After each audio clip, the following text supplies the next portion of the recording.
Chapter 61. Gotham Changes. Mu-En did not teach too many of the cold and furious moves. After all, this was a fight using various parts of the body, and required very high physical fitness.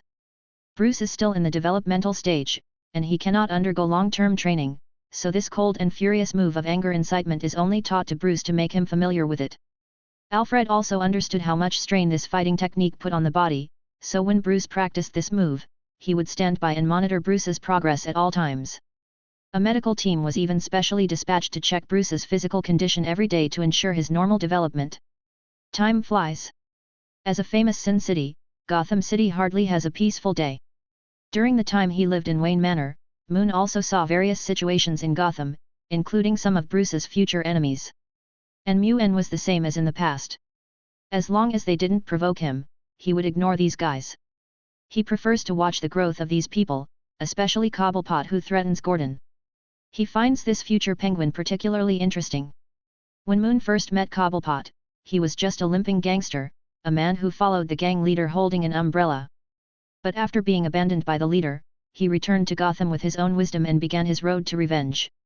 Cobbert is a smart man and is very good at collecting information. He can do a lot of things with the information he collects.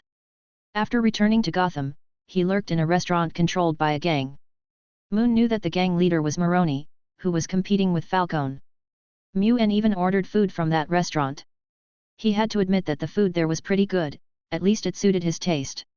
In addition to Cobbert, Moon also heard or saw many strange things. Someone is distributing a drug called snake venom on the street. As long as you inhale it, you can gain powerful strength, so strong that you can tear an ATM machine off the wall.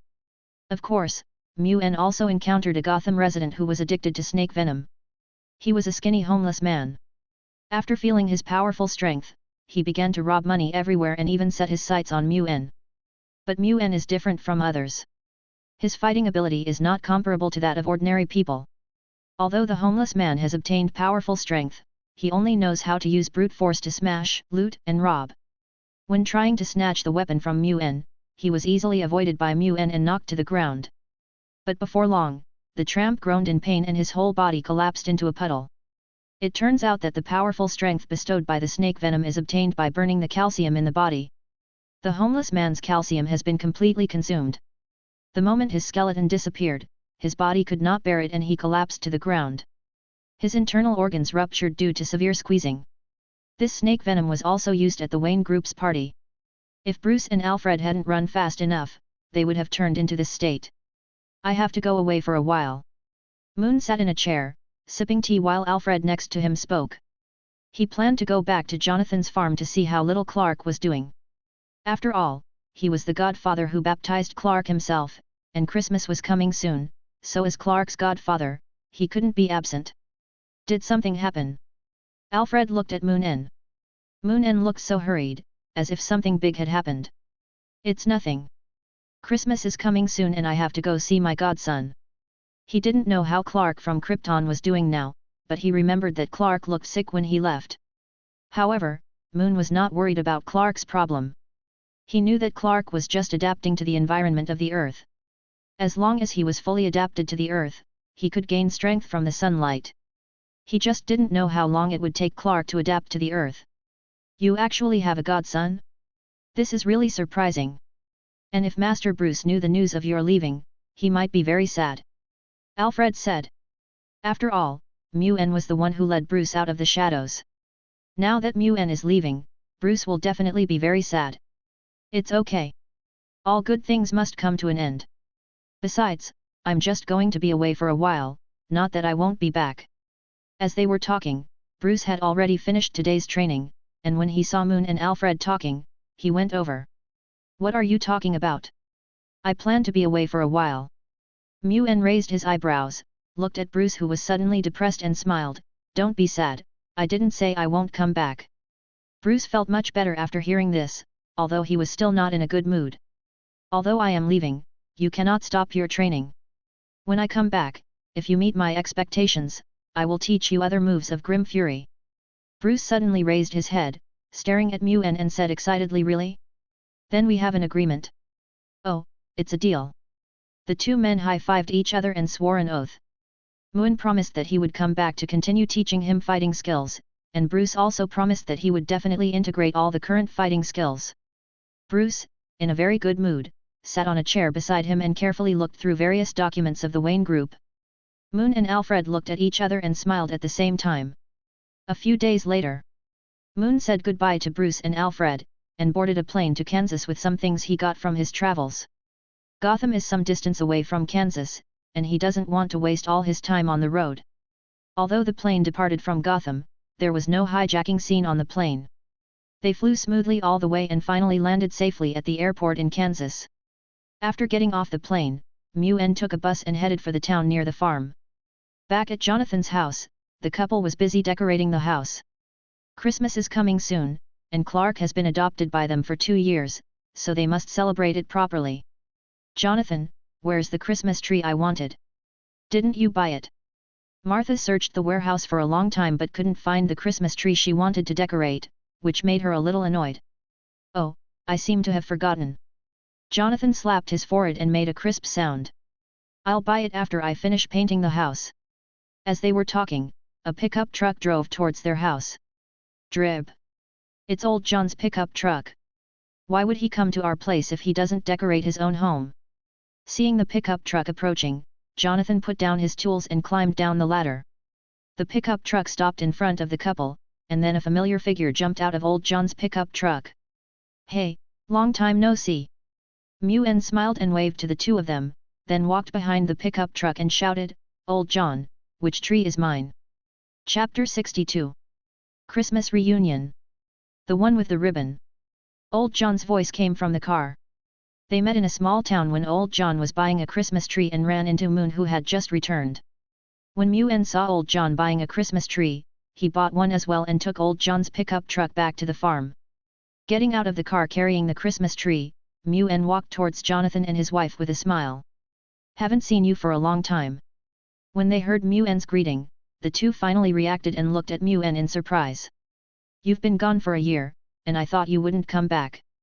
Martha took the Christmas tree from Moon and hugged him with a smile, while Jonathan laughed and hooked his arm around Moon's shoulders.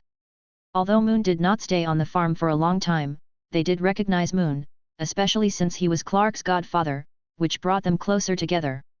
What are you doing lately, why don't you call? Jonathan asked.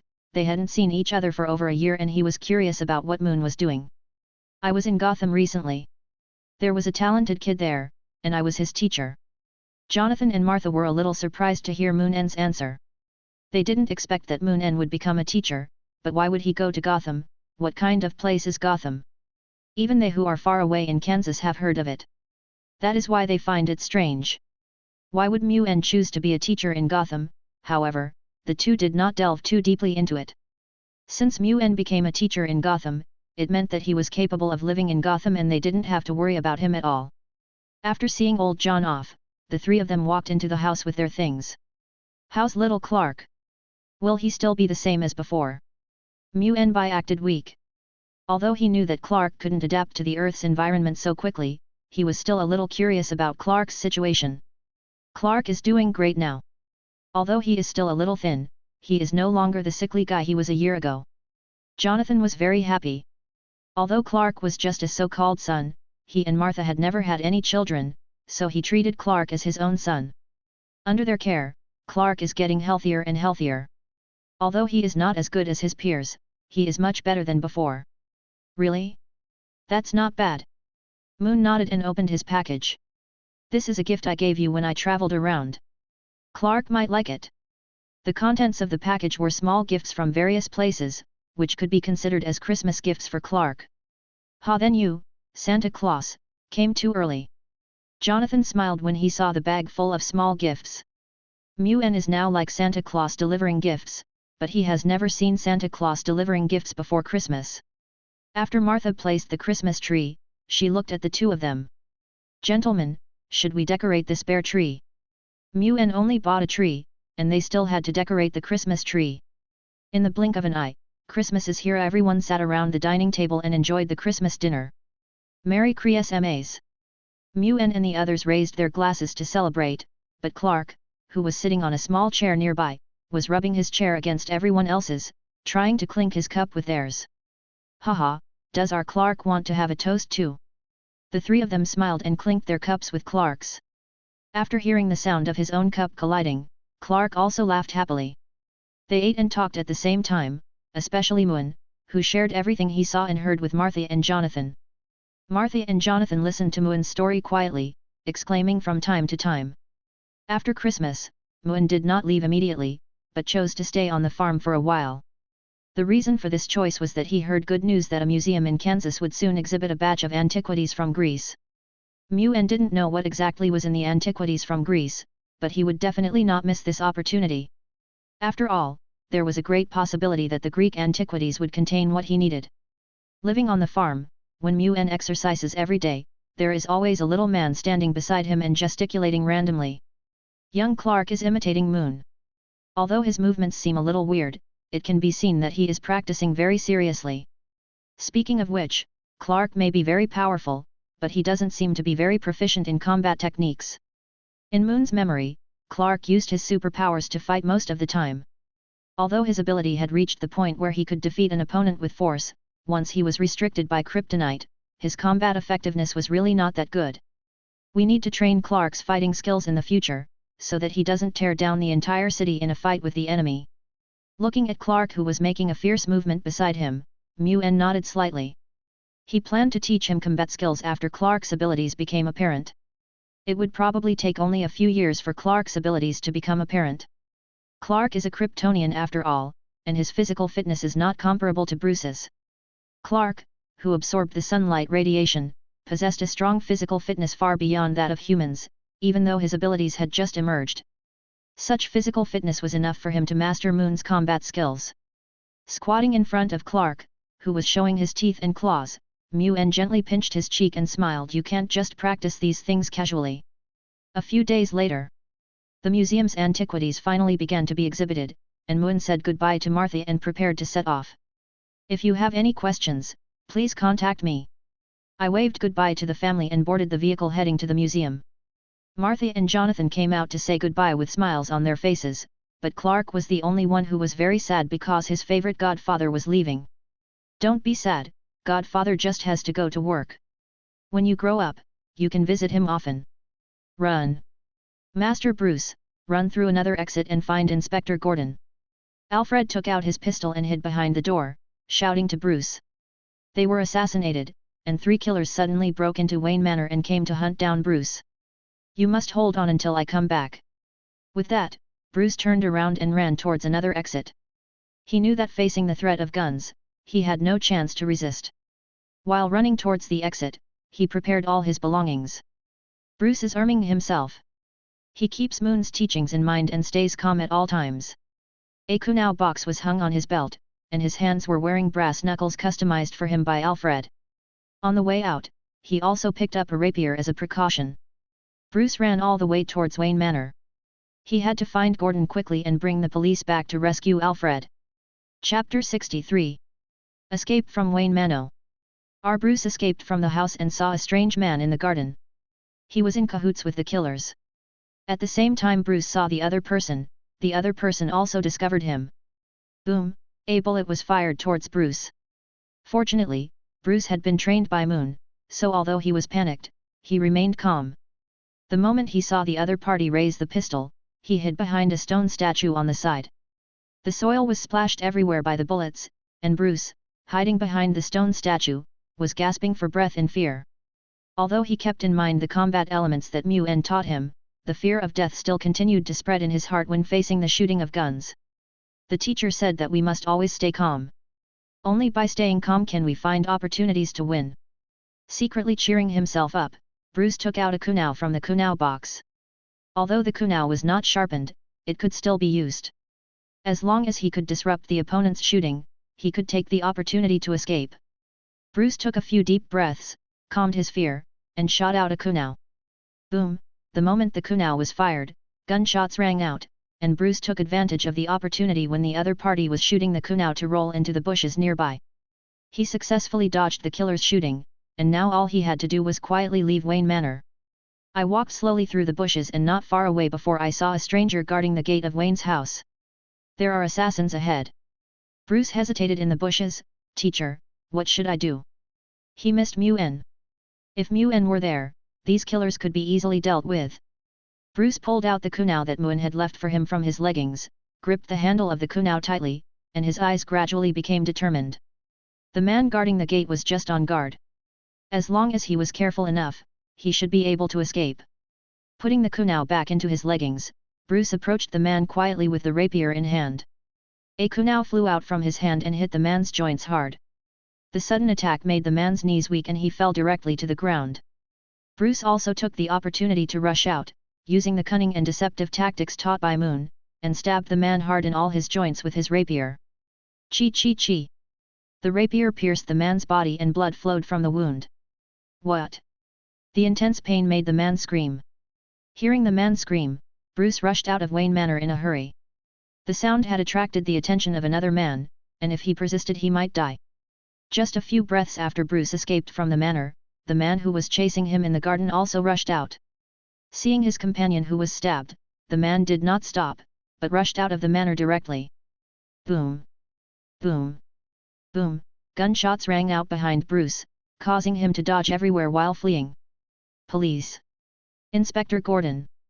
Bruce ran away frantically, rushed into the streets and alleys of Gotham, and ran towards the police station.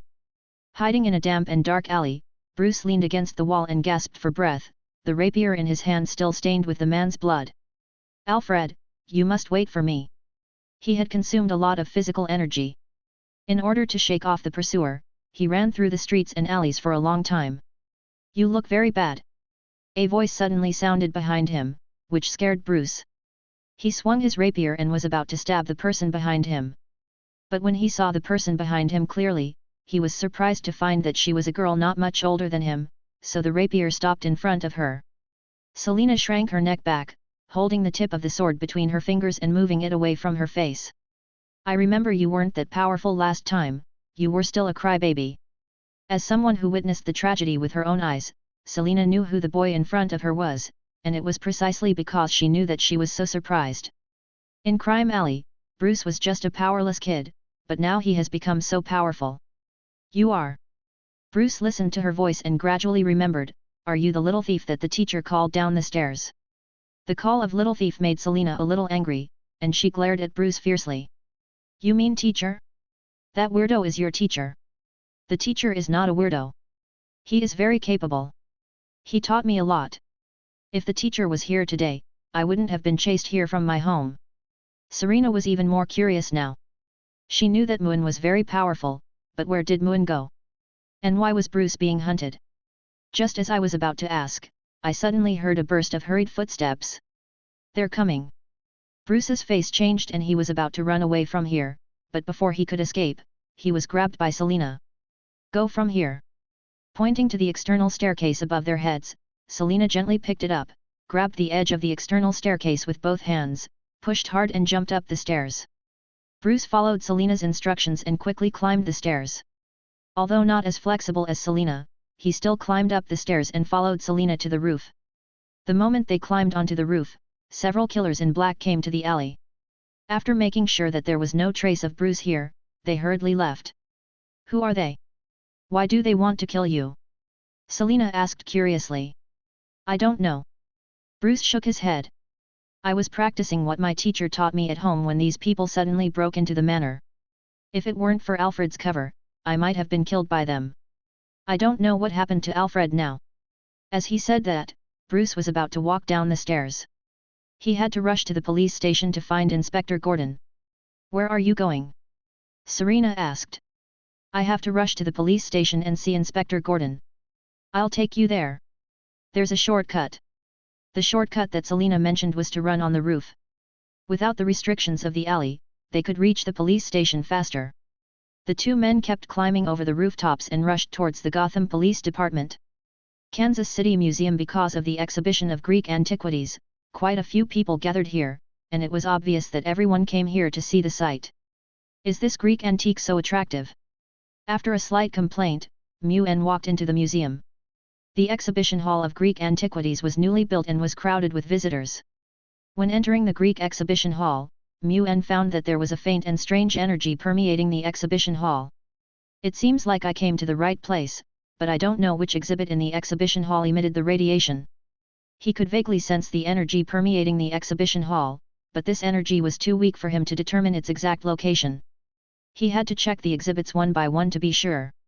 Coming in front of these exhibits, Mu-En carefully observed each exhibit, feeling the source of the energy emitted. Chapter 64. Diana. There were many exhibits in the exhibition hall. Mu-En followed the crowd and walked slowly forward, carefully observing each Greek antiquity. This was a process that exhausted one's patience. Mu-En walked for a long time but still could not find any Greek artifacts containing energy. However, Mu-En discovered a woman with hidden energy, who was observing an ancient sword not far away. After walking past several booths of Greek antiquities, Mu-En came to the woman. It has to be said that the woman was very beautiful, and Mu-En also roughly guessed her true identity, the demigod warrior of the Amazon clan, Wonder Woman Diana. After all, she was the only one interested in Greek antiquities, and she seemed to be collecting magical weapons scattered around the earth. You seem to know this sword, can you explain it to you? Mu-En asked. No problem. Legend has it that this sword was made by Hephaestus, the god of fire in Greek mythology. It is a treasure bestowed upon mortal kings. Diana nodded and smiled as she looked at the sword. This sword was also one of the ones she wanted to retrieve. She was not lying. This sword was indeed created by Hephaestus, but it was not forged by the god of fire himself. It was a flaming sword forged by the Amazons. Of course, when she recycles it, she will replace the sword with a similar ordinary weapon.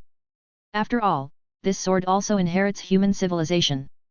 Well, that's a good explanation, but it seems you still have some questions that you haven't explained. While talking with Diana, Mu-En gradually felt the power of the sword. This sword was the goal of this trip and it was an object with special powers. Mu-En's words made Diana a little confused. She always felt that there was something else behind Mu-En's words. Does this person know something? Turning to look at Mu-En, Diana sized him up and down. The man in front of her looked no different. Are you saying there's something wrong with this sword? There's nothing wrong with this sword, your explanation is not comprehensive enough. Mu-En shook his head. This sword is not simple. Look at the marks on the sword. If I'm not mistaken, its user must have experienced a great battle. There were some faint scratches on the sword, which destroyed the beauty of the sword. After sensing the energy on the sword, Mu-En realized that ordinary weapons could not leave such scratches on this sword. Diana breathed a sigh of relief when she heard that Moon was referring to the scratches on the sword. She looked at the scratches on the flaming sword and recalled the world war her mother had told her about. You are right. The holder of this sword has indeed experienced a great battle, or rather a battle of life and death. The flaming swords scattered all over the earth were almost all lost in that battle. At that time, the Amazons did not try to retrieve them, but gave them to the humans who participated in the battle. As time went by, those humans gradually traveled all over the world, and the flaming sword followed their footsteps to different places. A battle of life and death. Mu-En thought about it, and he roughly understood when this sword appeared. That's right, but the power of those people back then was really strong. I think the old Greek gods at that time spent a lot of effort. What do you mean? Diana frowned, she always felt that Mu-En had noticed something. What do you mean? Mu-En looked at Diana with a smile. As a demigod from Paradise Island, it's impossible that you don't know what I mean. Then, with Diana on guard, Mu-En continued, don't be nervous. I have no intention of conflicting with you. I am just interested in the power of this sword. Seeing Mu-En's calm face, Diana slowly relaxed, but she was still somewhat alert and on guard. You said you were interested in the power of the flaming sword, so what are you going to do? Nothing much, just extract the power of this sword and turn it into an antique. Mu-En did not hide his purpose. He was hoping to get more artifacts from Diana so that he could extract more essence. That is it. Diana found it hard to believe that the other party just wanted to draw the power of the flaming sword. As the Amazons' mass-produced weapon, the flaming sword is the standard equipment of the Amazon warriors on Paradise Island. She collected these magical weapons scattered around the earth just to prevent them from being abused. That's it. Mu-En smiled and pointed to the flaming sword in the display case. I need to draw the power of this sword to do something. Of course, if possible, I hope to get more similar equipment from you. Just consider it as a favor to you. He didn't know how much equipment Diana had recovered, but since Diana had been in human society for so many years, he believed that she had recovered a lot. But Diana did not agree with Muen's suggestion. Although she didn't care much about this mass-produced flaming sword, she had to know what Muen was going to use the power of the flaming sword for. Seeing that the other party was still somewhat on guard, Muen could only shrug helplessly. It seems that you don't believe my words, but I will not give you this sword. If you need help in the future, you can exchange it with equipment of different strengths. He was determined to get this flaming sword. After all, he needed more essence. Muen's words made Diana fall into deep thought. Although the flaming sword came from the hands of the Amazon tribe, she was not the owner of the sword now, and she had no right to dispose of the flaming sword. Moreover, even though the other party knew his identity, he still wanted to compete with me for the flaming sword, which showed that he was not worried about his strength. Who are you? Are you from another world? She knew that there was life not only on Earth, but also on many other planets in the universe, and that there was even life from other planets that often visited Earth. Now Muen's origins made her suspect that he might be a visitor from another planet. Good question, but I have always lived on Earth. As to whether it is this Earth, that is not certain. It was difficult to tell whether Muen's words were true or false, and Diana couldn't use the lasso of truth here, so she could only suppress the doubts in her heart temporarily. Do you have time later? He stared at Muen. I need to test you. If you pass the test, I will believe you. The lasso of truth. The moment Diana finished speaking, Muen understood what the other party was going to do.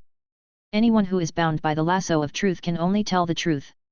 Okay, but I'd prefer you to come up with the same equipment. I really need something. He didn't care about the lasso of truth. Although the effect of the lasso was powerful, his own power of the void was not to be trifled with. If they were asking about something else, he would just tell them, but if they were asking about some secrets, then it was not his fault. The two stopped talking about these things and went together to admire various antiques in the exhibition hall.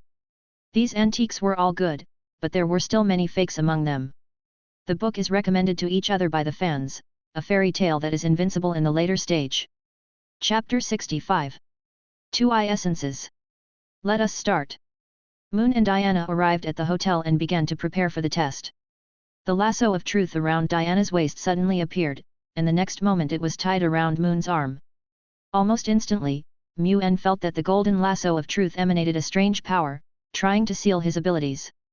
However, the power of the void that spread throughout his body began to fight back after discovering this power, trying to assimilate the power of the lasso of truth.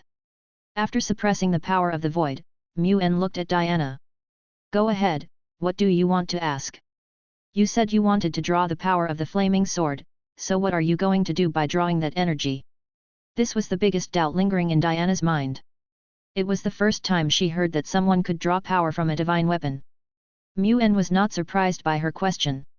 He smiled and said, of course I have to become stronger. Paradise IACs aren't the only ones in this world that have superhumans. Hearing this, Diana nodded slightly. There were many people seeking powerful strength on Paradise Island, but this did not indicate whether the other party was an enemy or a friend. Are you from Earth, then? The second question is that she still suspects that Moon is a creature from another world. Yes, although not as long as you, but I did live on Earth. Muen still answered indifferently that no matter which world he was in, he was living on Earth, and there were only a few times when he was not on Earth. Seeing that Muen was still answering easily, Diana was stunned. The other party turned out to be an Earthling, which was completely different from what she expected. The last question, why do you know Paradise Island and the Greek gods? These are just legends in human society. This is the most critical issue. The Greek gods have become legends, and Paradise Island is isolated from human society. Except for her boyfriend Steve, who accidentally landed on Paradise Island, no one knows about them. Is this difficult to know? Don't forget that in that war, in addition to the Greek gods and Amazon warriors, there were also Atlantis and humans. If you want to pass on something, it's still very simple. As he said this, Muen released a portion of the power of the void to block the power of the truth lasso. Diana didn't notice these abnormalities. When Muen told her the reason under the lasso of truth, she suddenly understood. Retrieving the lasso of truth, Diana asked curiously, one more question. Why do you know my identity? Do you know that I am the Amazon demigod? In response to Diana's question, Muen just smiled slightly and released a faint power of the void. Although my power is very dangerous, at least it is under control, allowing me to sense some situations. Your aura is similar to that of the sword, and with the things passed down from the past, it is easy to know your identity. As for why I know you are a demigod, it is because you have the blood of God flowing in your body. Of course, the second half of the sentence was made up by Mu-En, because he couldn't sense what kind of blood was flowing in the other person's body. Diana did not suspect anything, and the lasso of truth gradually disappeared around her waist. Sorry, I was too suspicious, this thing should be my compensation to you at that time. It is indeed impolite to tie someone up and interrogate him, so after Diana realized that Mu-En was not an enemy, she wanted to compensate him. As he spoke, he took out a box and handed it to Mu-En. This is a flaming sword that I once used, but it shattered during my battle. When he opened the box, he saw that there was indeed a hilt and a large number of sword fragments inside. Faint power fluctuations emanated from these things, which made Mu-En very happy. Very good, this thing is very useful to me, but I will not give up the flaming sword. By the way, my name is Mu-En. If you want to find me in the future, you can go to Wayne Manor in Gotham. After saying that, Mu-En left Diana's room. Now he just wanted to extract the sword quickly. These fragments and the flaming sword should be enough for me to extract 2 essences. It seems I can consider shaping this third battle armor. After returning to where he was staying, the void energy surged in Mu-En's hands. He gathered all the fragments of the magic weapons together and began to extract the power from them. Although the flaming sword had been shattered, the power within it had not dissipated. As he continued to extract it, the originally bright fragments of the flaming sword gradually became rusty, looking as if they had been rapidly oxidized. Soon, a piece of essence appeared in Mu-En's hand, and those fragments were completely reduced to mortal objects. Come to think of it, Diana seems to have a Vulcan sword in her hand, I wonder. Thinking of this, Mu-En couldn't help but smile and shook his head. The Vulcan sword is different from the flame sword. The Vulcan sword was forged by the Greek god of fire Hephaestus and can chop at the subatomic level, which is much more powerful than the flame sword. Although the flame sword was modeled after the Vulcan sword, it was forged by Amazon itself after all, and is not at the same level as the Vulcan sword. If he were to extract the Vulcan sword, he might be able to extract enough essence to create a battle armor or even more. After keeping the essence of Mu-En started to act under the cover of night. The museum has ceased operations, and he is preparing to extract the power of the flaming sword. Because it was closed, the entire museum was quiet and empty. In the void mode, Mu-En easily broke into the exhibition hall of Greek antiquities. He came to the stand where the flaming sword was placed, gently opened the protective shell, and placed his hands on the hilt of the flaming sword. The flaming sword was gradually enveloped by void energy, and the power contained in it was slowly extracted. The shadow of ice essence gradually appeared in Mu-En's hand.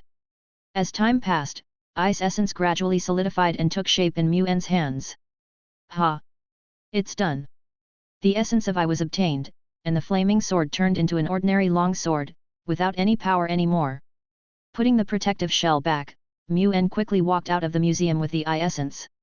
Shortly after he left, Diana also walked into the exhibition area and came in front of the flaming sword. It seems that the sword is still there, so I won't be polite. Diana thought that Mu-En had not arrived yet, so she planned to retrieve the flaming sword before Mu-En. However, the moment she touched the flaming sword, she found that it had become an ordinary object. Has he been here? He actually directly drained the power of the flame sword, turning it into an ordinary long sword. Looking at the flaming sword that had become an ordinary long sword, Diana couldn't help but shook her head. She still knew too little about Mu-En. Since the sword has lost its power, there is no need to retrieve it. Glancing at the sword she had originally planned to replace, Diana smiled. It also saved me some money. Mu-En had no idea about Diana's situation. He was now thinking about the armor he had crafted. Just like before, although he now has 8 essences, he still plans to only create 1 battle armor, and keep the other 4 essences as backup. Chapter 66. Return to Gotham. Which battle armor should be shaped?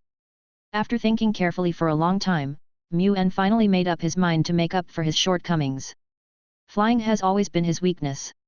If this aspect can be improved, his combat effectiveness will be greatly enhanced.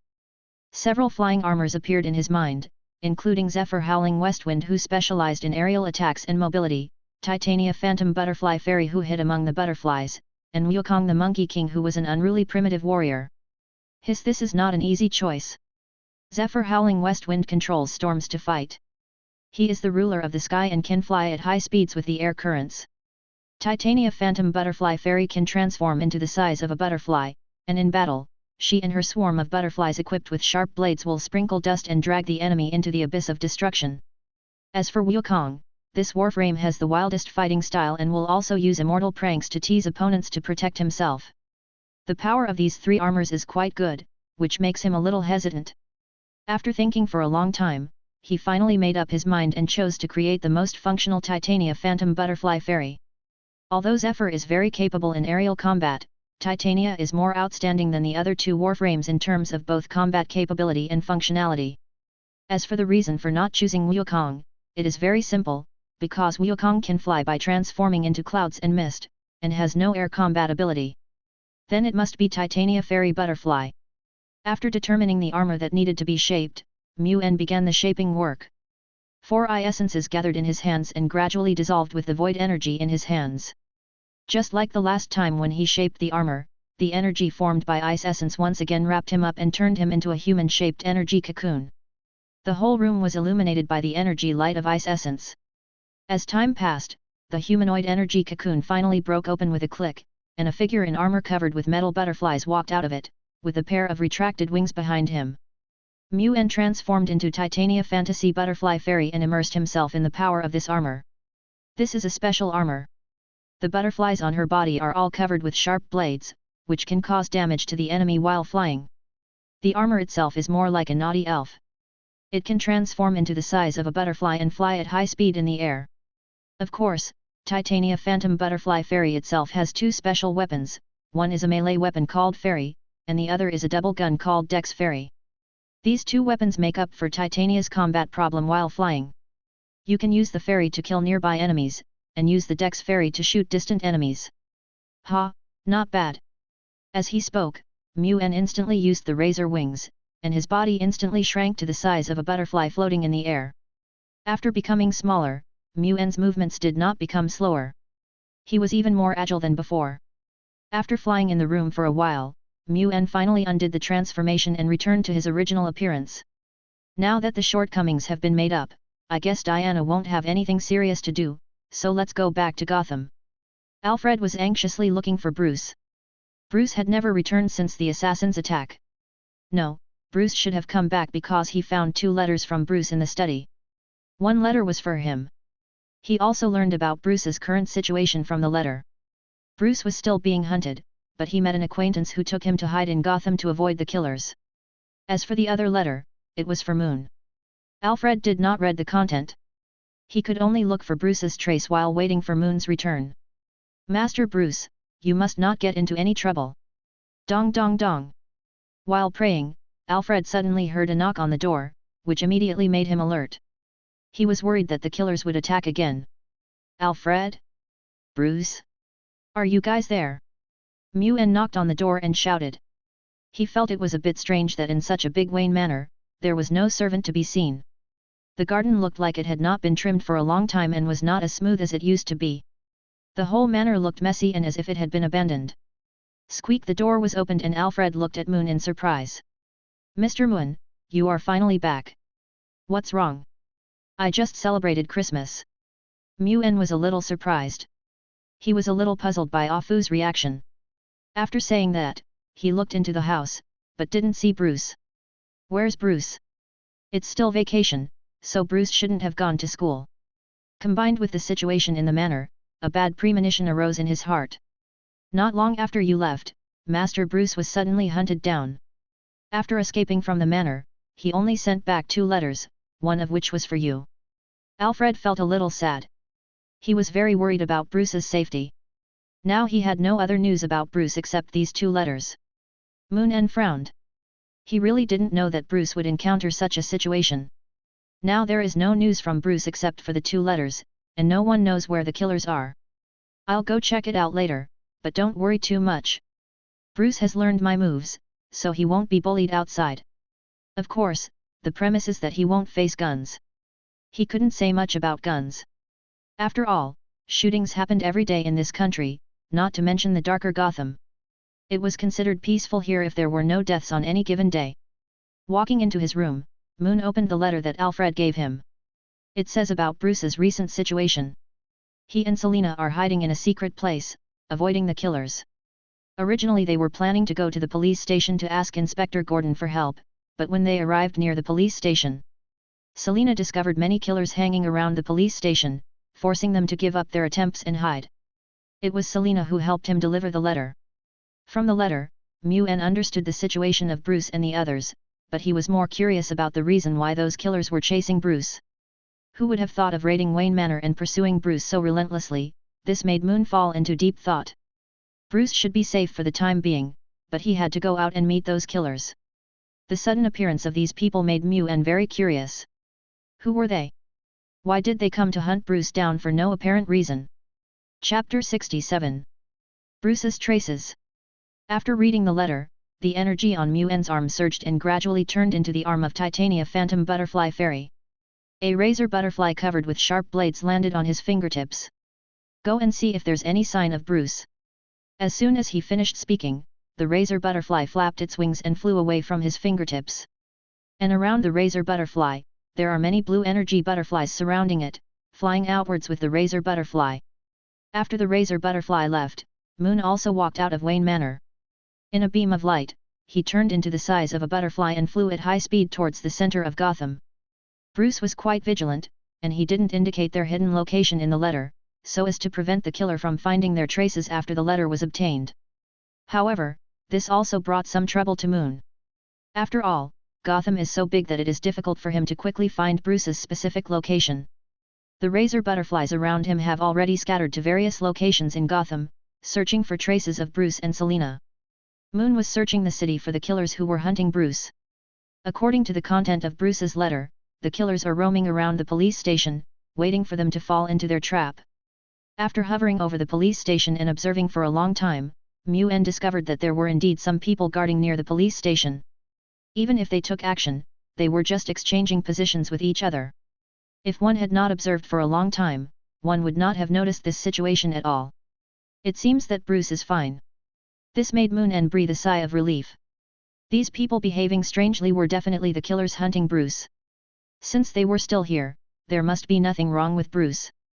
Not long after he finished speaking, he noticed that the expressions of these killers all changed, and they withdrew from the vicinity of the police station one after another without leaving a trace. Hey? Something happened to Bruce and the others. The evacuation of these people was really wrong. If he had not confirmed that many of them were killers, he would not have discovered their whereabouts. At this moment, an energy butterfly drew a blue light in the air, and instantly returned to Muen's side, flying back and forth in front of him. Did you find it? Muen frowned. If it was just the energy butterfly returning, he wouldn't be too worried. But now all the killers who stayed in the police station have evacuated, which means that Bruce and his team have been exposed. The razor butterfly should have discovered them only after Bruce and his team were exposed. Lead the way. As soon as he finished speaking, the energy butterfly turned into a blue light again and flew towards the razor butterfly at a high speed. At the same time, the razor butterflies scattered everywhere seemed to have received a signal, and flew towards Muen with their respective groups of butterflies. In a dark alley, Bruce and Selina were running for their lives. Bruce shot out kunao from time to force back the killer who was chasing them. The kunao in his hand had been sharpened, and once it hit the killers, it would be nailed into their bodies. Kitten, I don't have many kunao left, find an escape route. The kunao box on Bruce's waist had become empty. Almost all the kunao had been used by him to drive back the killers. Wait. Serena looked around, searching for their escape route. Their luck was so bad. They originally planned to exchange the valuables on Bruce for some money, but they didn't expect that the underground black businessman would actually find a killer and wanted to sell them to the killer as goods. Go there. Selina dragged Bruce towards an alley, but before they had run far, they suddenly stopped and quickly backed away, hiding in a shack at the corner. It turned out that 3 strong men dressed exactly like the pursuers came along the escape route chosen by Selina. It's over. Not to mention that the other party had a gun. Even if the other party didn't rob, it was not easy for them to deal with it. After all, the 2 of them were only in their teens. We may not be able to escape. Bruce pulled out the rapier behind him and blocked Selena. Selena, thank you. It is obvious that he will die in this situation, but Bruce will not surrender. It will be worth it even if he can kill one person before he dies. Selena also held a kunai in one hand and a needle in the other, looking outside the shack with a determined look. I won't just sit there and wait for death. I will definitely escape if I get a chance. Stomping on. The sound of leather shoes stepping on the ground was heard. The killers had surrounded the place. Now, unless Bruce and Selena had extraordinary abilities, there was no way they could escape from this encirclement. The footsteps were getting closer, causing both men to clench their weapons tighter. Suddenly, a dark shadow appeared in front of the shack, and the two men immediately rushed towards it. Snort! The western sword pierced the black shadow, and blood continued to flow out of the black shadow's body. What?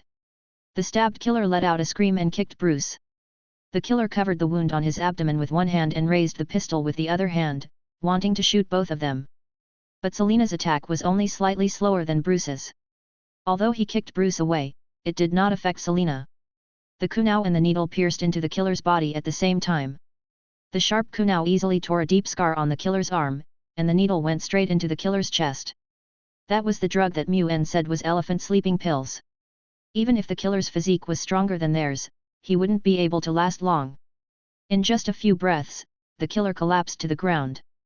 However, their fight alarmed the other killers, who rushed over, aiming their guns at the shack. A blue light passed through the killers, and the figure of the blue light was reflected under the dim light. A butterfly, a metal butterfly with sharp blades all over its body.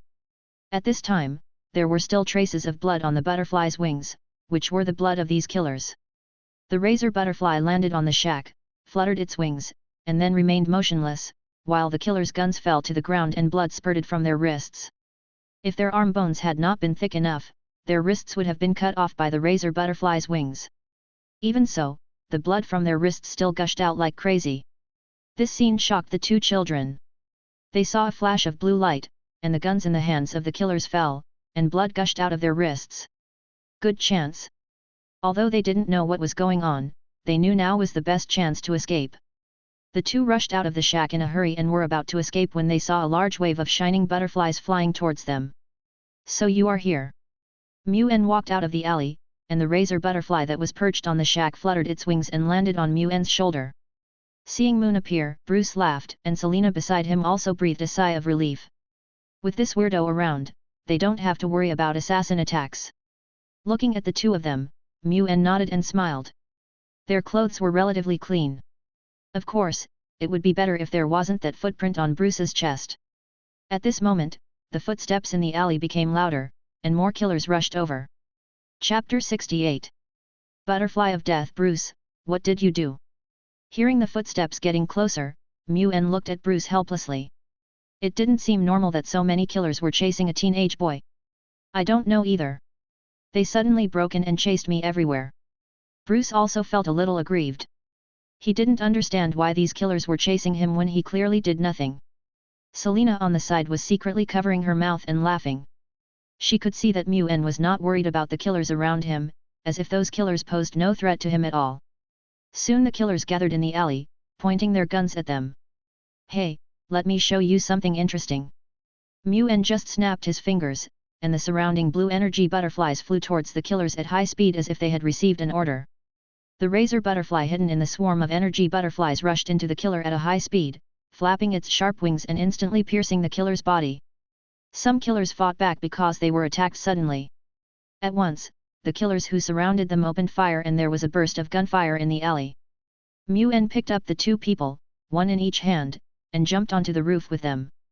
What kind of butterflies are those? Bruce asked the doubts in the two people's minds. He only saw Moon snap his fingers, and then those beautiful butterflies flew into the killers, causing great damage to them. Haha, they are called razor butterflies, and they are specially used to kill people. A blue energy butterfly landed on Muen's fingertips, and Muen looked at the two of them with a smile. The two of them were attracted by the energy butterfly. The blue energy butterfly was so beautiful that it looked like it was carved from a glowing sapphire. As they admired the energy butterflies, the gunshots in the alley became quieter and quieter. The killers were almost torn to pieces by the razor butterflies, and their blood dyed the alley beneath their feet dark red. With the last gunshot, a swarm of butterflies flew out of the alley.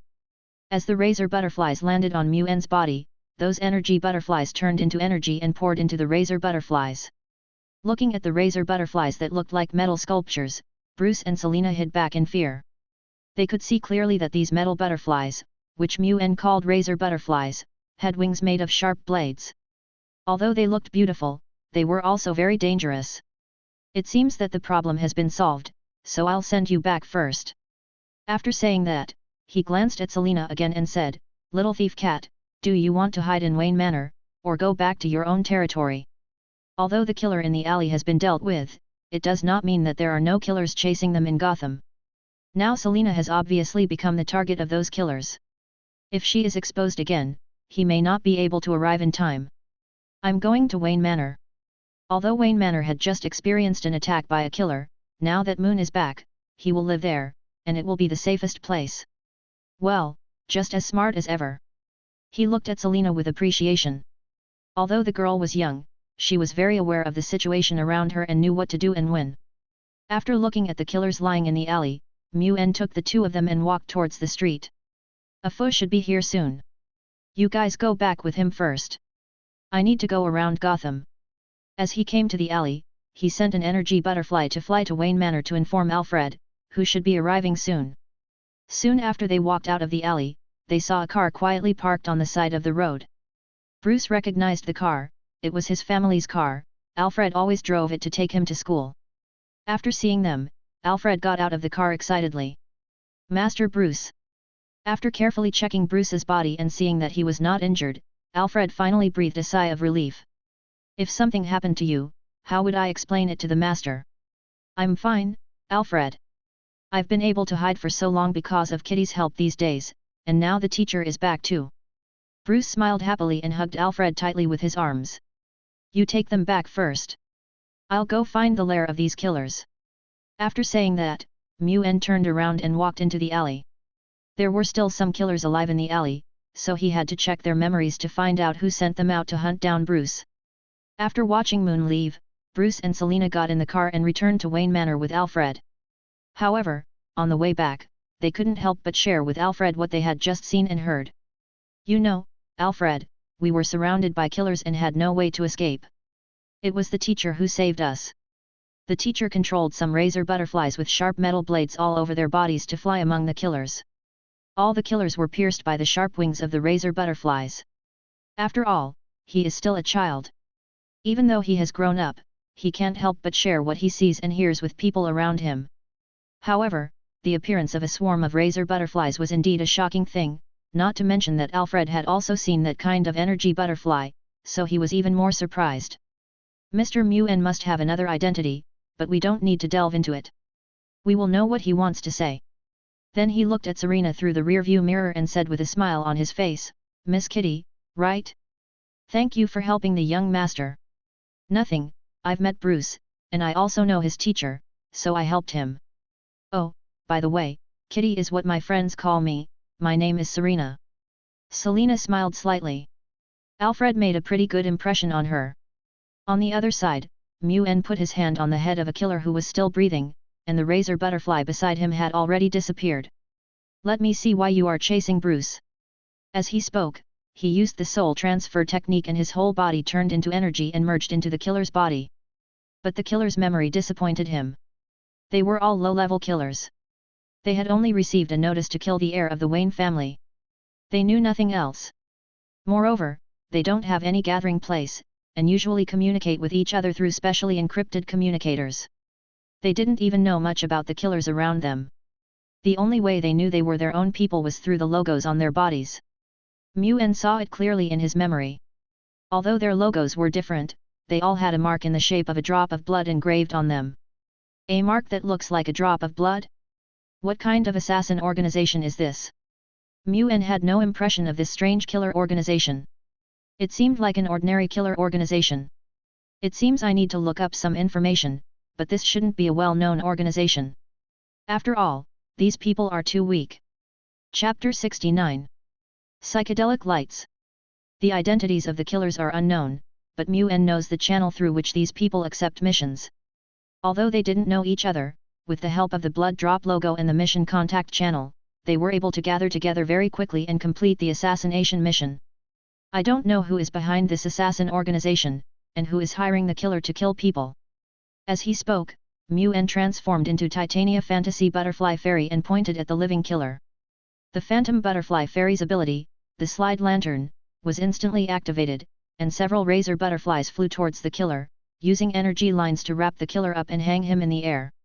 At this time, the killer was like a lamp, not only bright but also emitting extremely high temperature, illuminating the surroundings while igniting all the killers around him. Snapped. As Mu-En snapped his fingers, even more terrifying flames spread from the hung killer, and all the killers were instantly burned to ashes by this terrifying flame. When the flames died down, there was nothing left to prove that a group of killers had ever appeared here except the charred marks on the ground. And those razor butterflies flapped their blade-like wings and returned to Mu-En's body. Seeing that all the problems had been solved, Mu-En instantly turned into the size of a butterfly and hovered in the sky. There were still many killers rushing towards Gotham, so he just sat back and waited for them. Razor butterflies danced in the air around him, and a swarm of blue energy butterflies fluttered around the alley. Soon, the killers arrived one after another, and the moment they broke into the alley, Mu-En used slide lights on them. It's worth it for you to die under the slideshow. As one of Titania's abilities, the slideshow does not simply control the target.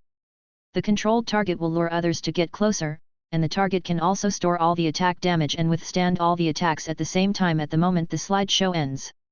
Not only that, anyone who gets close to the slide will be enveloped by high-temperature flames until burned to ashes. After the slide ends, it will release even more terrifying flames, burning everyone around to ashes. At this time, a killer was dropped in the air like a puppet, attracting killers who kept coming. As more and more killers gathered, the people behind gradually sensed something was wrong. The people in front seemed to be tempted by the devil, rushing towards the alley like fanatical believers.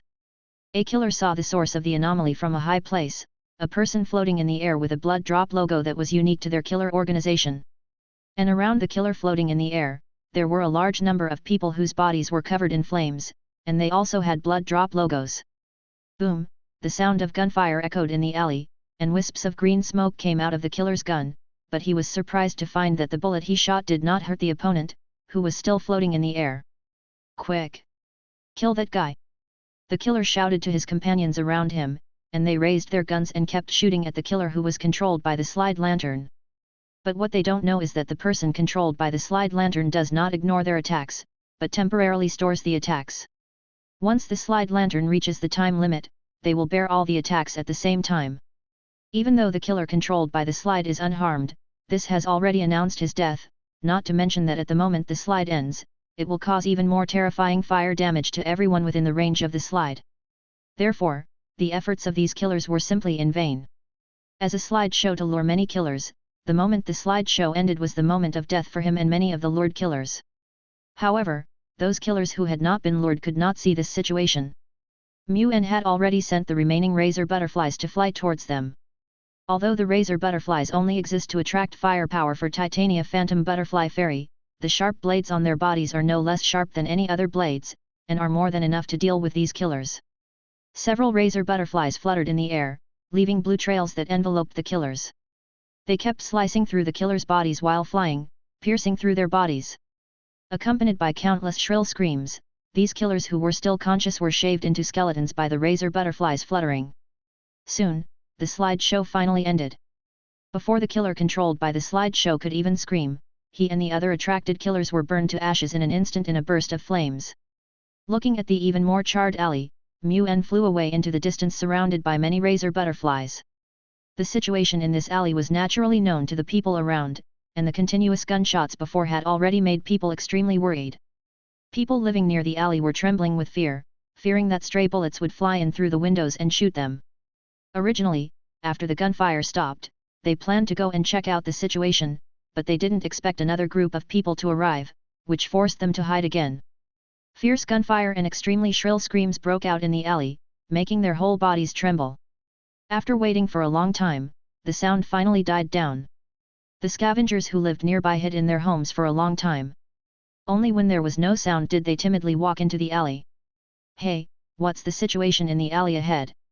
A resident hiding at the back asked the person in front. He didn't dare to go over and could only hide at the back to ask. Nothing, come here, there's nothing here. Impossible. With such an intense gunfight just now, there couldn't be any. The man who was asking the question walked over, and when he saw the situation in the alley, he was stunned. There was no fight here. The entire box was empty. There was nothing in it. Except that the walls became darker, there was no change at all. That's true, but those people wouldn't have cleaned up so quickly. And with such miserable screams, it's impossible that they didn't leave anything behind. As professional scavengers, it is their job to clear out corpses.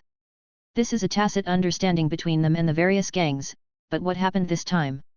There were so many people engaged in a gunfight, but now there is not even a drop of blood to be seen. You mean they didn't burn all those bodies? Someone asked doubtfully. The walls here suddenly became so much darker, and there was a faint heat emanating from them, making them look like they had been burned by flames. Impossible. With so many people fighting in the alleys, even if not many people died, they couldn't have burned everything down so quickly. Bruce returned to Wayne Manor and was reading a book in the study. He was holding a book about the Stoic anthology. This was his father's favorite book when he was alive. Now that he has escaped from the pursuit, he also wants to relax and learn his father's simple and abstinent lifestyle. As he flipped through the book, he gradually felt that something was wrong. It was not that the content of the book was wrong, but that the cover of the book seemed too thick. He opened the book cover and found a groove on the back, and in the groove was a black controller. Chapter 70. Batkave. After pressing the controller, the fireplace in the study suddenly started to move, and with a muffled sound, an underground passage appeared on the other side of the fireplace. This is, left by my father. He remembered clearly that when his father Thomas was working in the study, he would always lock the door, and his mother Martha would play with him until his father finished work. In the past, he just thought that his father wanted to work in a quiet environment, but now, he probably understood that his father was doing something unknown. Master Bruce. The sound of the fireplace caught the attention of Alfred, who came to serve tea. Bruce was the only one in the study. Could something have happened to him? Thinking of this, Alfred hurriedly pushed open the study door, but did not find anything unusual.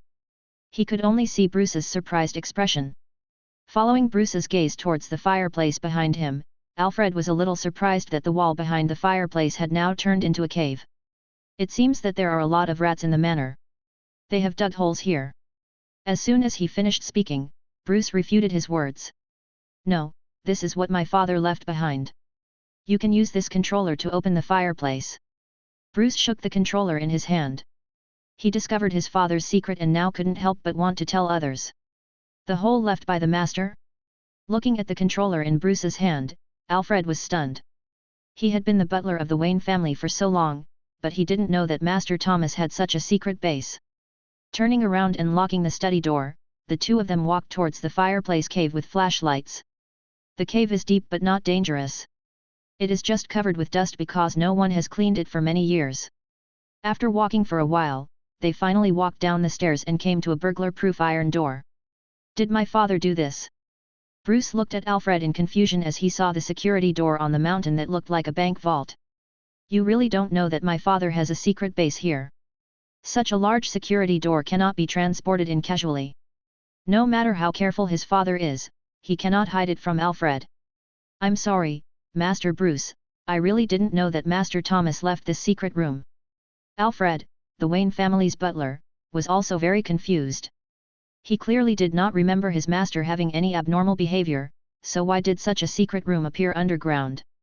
Bruce walked forward and reached out to press the combination lock on the security door. He tried all the passwords he knew, including his own and his parents' birthdays, but the combination locks all gave incorrect passwords. Alfred, what do you think the password should be? Sorry, I don't know either. Alfred shook his head.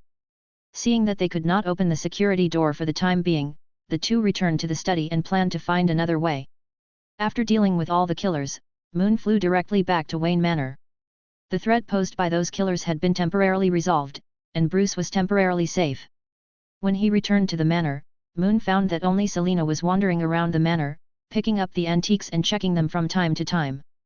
Are you admiring that antique vase? Moon's sudden voice startled Selina, and she almost couldn't hold the vase. You're back? Where are those killers? After seeing that it was Mu-En, Selena asked curiously. They don't know anything, so I'll send them to meet the dead souls in their hands. Although Mu-En answered lightly, Selena one could sense the terrifying murderous intent from it. All the killers were killed by Mu-En. Where's Bruce? He was reading in the study. I thought it was boring, so I left. Moon nodded and walked towards the study. There were some things he needed to understand with Alfred. As soon as he reached the door of the study, it opened and Bruce and Alfred, covered in dust, appeared in front of him. What are you? The moment he saw Mu-En, Bruce immediately replied. Teacher, we found a secret room left by our father, but we tried many passwords and couldn't open it. In Bruce's heart, Moon was like a family member, and Alfred beside him also nodded seriously. A secret room left behind by Thomas. Mu-En rubbed his chin and thought for a while before asking. Are you sure you've tried the password? A person's password is closely related to him or her. Some are birthdays, some are important dates, and some are the name of oneself or one's family members, etc. Hearing Moon's question, Bruce had some ideas in his mind. He had only tried some commonly used passwords and his family's birthdays, and had not tried anything else. He pressed the controller again, and under Mu-En's surprised gaze, the stone wall of the fireplace slowly rose up, revealing the dark cave behind it. Oh, this is really unexpected. I have been in this study for such a long time, but I didn't even notice that there is a secret room here. He had lived in Wayne Manor for so long and spent almost every day in the study, but he had not discovered this secret room. This really surprised him. After walking into the secret room with a few others and walking up the long and narrow stairs, they came to the security door again. Let's try it on the day my parents got married. Bruce kept pressing the combination lock. As the error sounds continued, Bruce began to feel lost. Now only the name had not been tried. Father's name, wrong. Mother's name, wrong. My own name, click. Bruce, who was feeling increasingly lost, was stunned when he heard the unusual noise and suddenly looked up at the security door. At this time, the security door had been opened. Behind the door was a room full of computers, which looked like where Thomas usually worked. Walking to the computer desk, Bruce saw a letter addressed to him. The letter said that when Thomas was reforming the Wayne Group, he felt the dangers lurking everywhere, and he didn't know when he would be killed, so he left this letter. This letter was written when Bruce was 12 years old, which means it was left before they were killed. Looking at the letter, tears welled up in Bruce's eyes. He really missed his parents. It seems that the people who killed you should be some high-ranking managers of Wayne Group. Mu-En concluded. Thomas wanted to reform the Wayne Group, but this affected the interests of some people, so they hired someone to kill the Wayne couple and ended the reform of the Wayne Group. Bruce, who was spared by the killer, did not arouse the vigilance of these people. What could go wrong with a child? But Bruce, like his father, also wanted to reform the Wayne Group, which caused dissatisfaction among those vested interests. They resorted to old tricks and hired a large number of killers to completely eradicate the Wayne family. But, unfortunately, their killers failed. Bruce was still alive and well, while those killers were burned to ashes by Moon's slide lantern. As long as I'm alive, I will never let them succeed. Bruce said firmly. Well, your life will never be peaceful from now on. Mu-En nodded gently. Here's a piece of advice for you. You should make a complete plan for everything you do. Rehearse all the worst possible situations you can think of. Chapter 71. Mission and Objectives. He can't always accompany Bruce. After all, he needs to find various items containing energy, so Bruce must rely on his own strength. I see. Bruce nodded. He understood what Mu-En meant. He might encounter various problems in the future, and Mu-En might not be able to help him solve them all the time. Just like this time's assassination, if Moon hadn't come, he and Selena would have been killed by those assassins. So he understood Mu-En's meaning very well. He would make plans to deal with various problems and try to keep what was about to happen under his control. Seeing that Bruce followed his advice, Moon also laughed. He saw some of Thomas's suggestions to Bruce in Thomas's letter. The former head of the Wayne family hopes that Bruce can grow up safely and find his own mission and goals. This also reminded Mu-En that he should not continue to waste time here, he should embark on his own journey. I was originally planning to continue living in Gotham, but your father's letter reminded me that I had to continue traveling to find what I needed. This made Bruce and Alfred a little confused. What did he mean? Was he going to leave just after he came back? Seeing the two people's puzzled expressions, Muen laughed. Haha, don't worry too much. I'll stay for a while, but Bruce won't have to go to school during this time. He has a lot to learn. Moon plans to teach Bruce some more fighting skills so that he can skillfully use various weapons to fight. Although Bruce was very reluctant, he could see that Moon would not stay because of his pleading, so he could only accept this fact. The three of them walked out of the cave. Seeing Bruce in a low mood, Muen chuckled, patted his shoulder and said, "You are almost 13 years old. You won't be popular with girls like this. Besides, if I have time, I will come back to see you. Limbo has recorded the coordinates of this world. He can rush back here at any time to visit the people in this world. After all, he has not forgotten to teach Clark fighting skills. What's more, there are still many things he needs in this world that have not appeared yet. He must come back here and extract those items containing powerful energy. Don't worry, I will come back to see you in 1 or 2 years at most. If your fighting level does not meet the requirements by then, there will be punishment." Bruce laughed. He would not slack off, especially after experiencing this chase. He realized how important skilled combat skills were to him. "By the way, teacher, you said your father's letter reminded you. What did it remind you of?" This made Bruce very curious. Moon was so powerful, how come he still had what he needed? "Did you see the goal and mission in the letter? Although I don't have any important mission, I do have a goal, and I need to work towards my goal. On the one hand, he wants to return to the mutant world to meet his former companions, and on the other hand, he needs to find more items containing powerful power to extract the essence of I." When Bruce heard Moon say that he had a goal, he fell silent. He was wondering what his goal and mission were. "Are you meditating?" Selena's voice suddenly rang out. She walked around the manor and returned to the study again. It was just the silence of everyone that made her think they were meditating. "Of course not." Moon looked at Serena. This little thief was active in mind and had good skills. Most importantly, Bruce seemed to like her very much. "I'll teach you some self-defense skills. Do you want to learn?" "I want to learn." Selena agreed without hesitation. She had seen how powerful Moon was, and she knew exactly what Bruce was like. In just a few months, Bruce was transformed into such a powerful person. How could she not accept it? Don't forget that she is a homeless teenager, and fights are inevitable. If she can learn some fighting skills from Muen, she can survive in Gotham more easily. Should I regret it? Muen pondered. This little thief answered so readily that it made him feel like he had said something he shouldn't have. "I know." Bruce interrupted them in deep thought and looked at Muen in surprise. "Teacher, I know my mission and goal. Dad wants to reform Wayne Group, and Mom wants to rebuild Arkham. I will help them accomplish all of these. I want to change Gotham and make it what Mom and Dad want it to be." This is Bruce's goal and the mission he is looking for himself. He wants to transform Gotham from a crime capital into a civilized capital. This is not your goal or mission. This is daydreaming and wishful thinking. Selena rolled her eyes and said unhappily that she knew Gotham better than Bruce did, and she knew very well what this city was like. This is Gotham, the city of vice, where everyone is in collusion with each other from top to bottom. The gangs are so powerful that they can influence the government. The police who were originally there to protect the stability of the area are now corrupt police who collect protection fees everywhere. The only one he can rely on here is himself, and if Bruce wants to change all this, he needs to reshuffle Gotham, but this is simply impossible to accomplish, as that would be making an enemy of the entire Gotham. "I will definitely do it."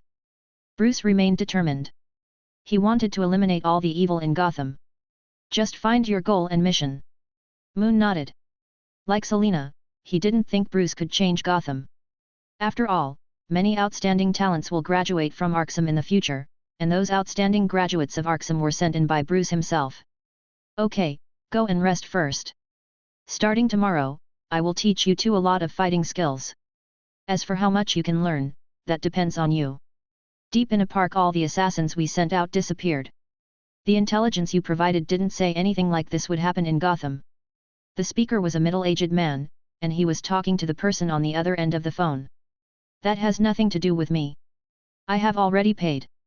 What you have to do is kill the heir of the Wayne family as soon as possible." There was a muffled voice coming from the other end of the phone, making it impossible to tell whether the other party was a man or a woman. The conversations between them were encrypted through special means and would never reveal their identities. All the low-level assassins have been wiped out. If you want to continue assassinating, you have to pay more. The middle-aged man sneered. They would not return the money. If the other party did not add more money, the bounty would be theirs. As for those missing killers, it would be best if they could come back, but it doesn't matter if they can't.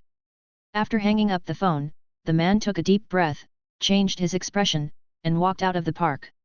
Chapter 72. Gift. A few weeks later, Moon sat in the Batcave filled with all kinds of high-tech equipment, making something special. Bruce and Selena were in the courtyard, fighting each other seriously. Of course, there are still differences between the two of them. Bruce has learned more and is the type who can use whatever moves he picks up with any weapon. Selena, on the other hand, doesn't like swords very much, but chose a few fighting methods to practice. At this time, Bruce was wearing boxing gloves on his hands, and using the cold fury taught to him by Moon, he launched continuous attacks on Selena. Selena also mastered this fighting technique, constantly swinging her boxing gloves to block Bruce's attacks. If that's all you have to attack, you won't be able to defeat me. Maybe because she is a girl, Selena is more flexible than Bruce. Even though Bruce's punches are very fast, Selena can take them easily. Really? Then I'm coming. Bruce smiled, took nimble steps, and his attacks became faster and more unpredictable. The sudden increase in attack frequency, coupled with Bruce's pace, made it impossible for Selena to defend as easily as before. Selena took a defensive posture, blocked Bruce's fist with her right arm, and then swung her fist at Bruce. Thump. Facing Selena's counterattack, Bruce stepped lightly and stepped back, successfully avoiding the fist attack. He suddenly turned around and kicked out, blocking Selena's kick. Clap clap clap. Alfred, who was watching from the side, applauded. Both Bruce and Selena had made great progress, which was something he, the old butler, had not expected. Master Bruce, Miss Selena, today's training is over. After the applause, Alfred took out a towel and reminded the two to stop and rest for a while. They are only in their teens and are still in the stage of physical development. They are not yet able to undergo high-intensity training in these combat skills. The two did not refuse. They took the towel handed to them by Alfred and wiped the sweat from their foreheads. Alfred, is the teacher still in there? Bruce asked while wiping. That's right, young master. Alfred nodded. Mr. Moon is still inside. He seems to be doing something. Moon did not tell them what to do, but they could see that he was very busy every day, and the instruments and equipment shipped from Wayne Group were also running non-stop. No one knew what Moon was doing, and Moon hadn't told them anything about being in the Batcave. I don't know what the teacher is doing. Maybe after finishing the work, the teacher will leave. At this point, Bruce's mood became noticeably depressed. He really didn't want Moon to leave here. Adults always have to leave, and didn't he promise you that he would come back to see you often? Selena comforted him. She also had complicated feelings towards Moon. Although she didn't treat him as a family member like Bruce did, she also recognized him very much in her heart. Moreover, now she has received Moon's guidance and learned a lot of fighting skills, which makes her even more grateful to Moon. And the Moon they were talking about was the one who was making amplitude crystals in the Batcave. He had enough amplitude crystals before, so he didn't make any extra things. But now he planned to make some more. On the one hand, he wanted to strengthen his current equipment, and on the other hand, he wanted to fuse amplitude crystals into several pieces of equipment as gifts for Bruce and the others. Of course, the manufacturing of amplitude crystals is still quite difficult. Even using the instruments and equipment shipped by Wayne Group, his manufacturing progress was not much faster. How about giving them a few amplitude crystals that can fuse pressure points? Basic amplitude crystals are divided into 3 categories: red copper, silver, and gold. The manufacturing difficulty increases with the increase of categories. As the pressure point is a red copper crystal, the manufacturing difficulty is relatively low, which will greatly reduce Moon's workload and allow him to speed up the production of more amplitude crystals. Of course, in addition to the 3 basic types of amplitude crystals, namely red copper, silver, and gold, there are also some special crystals, such as high-level platinum crystals and crystal-like crack crystals.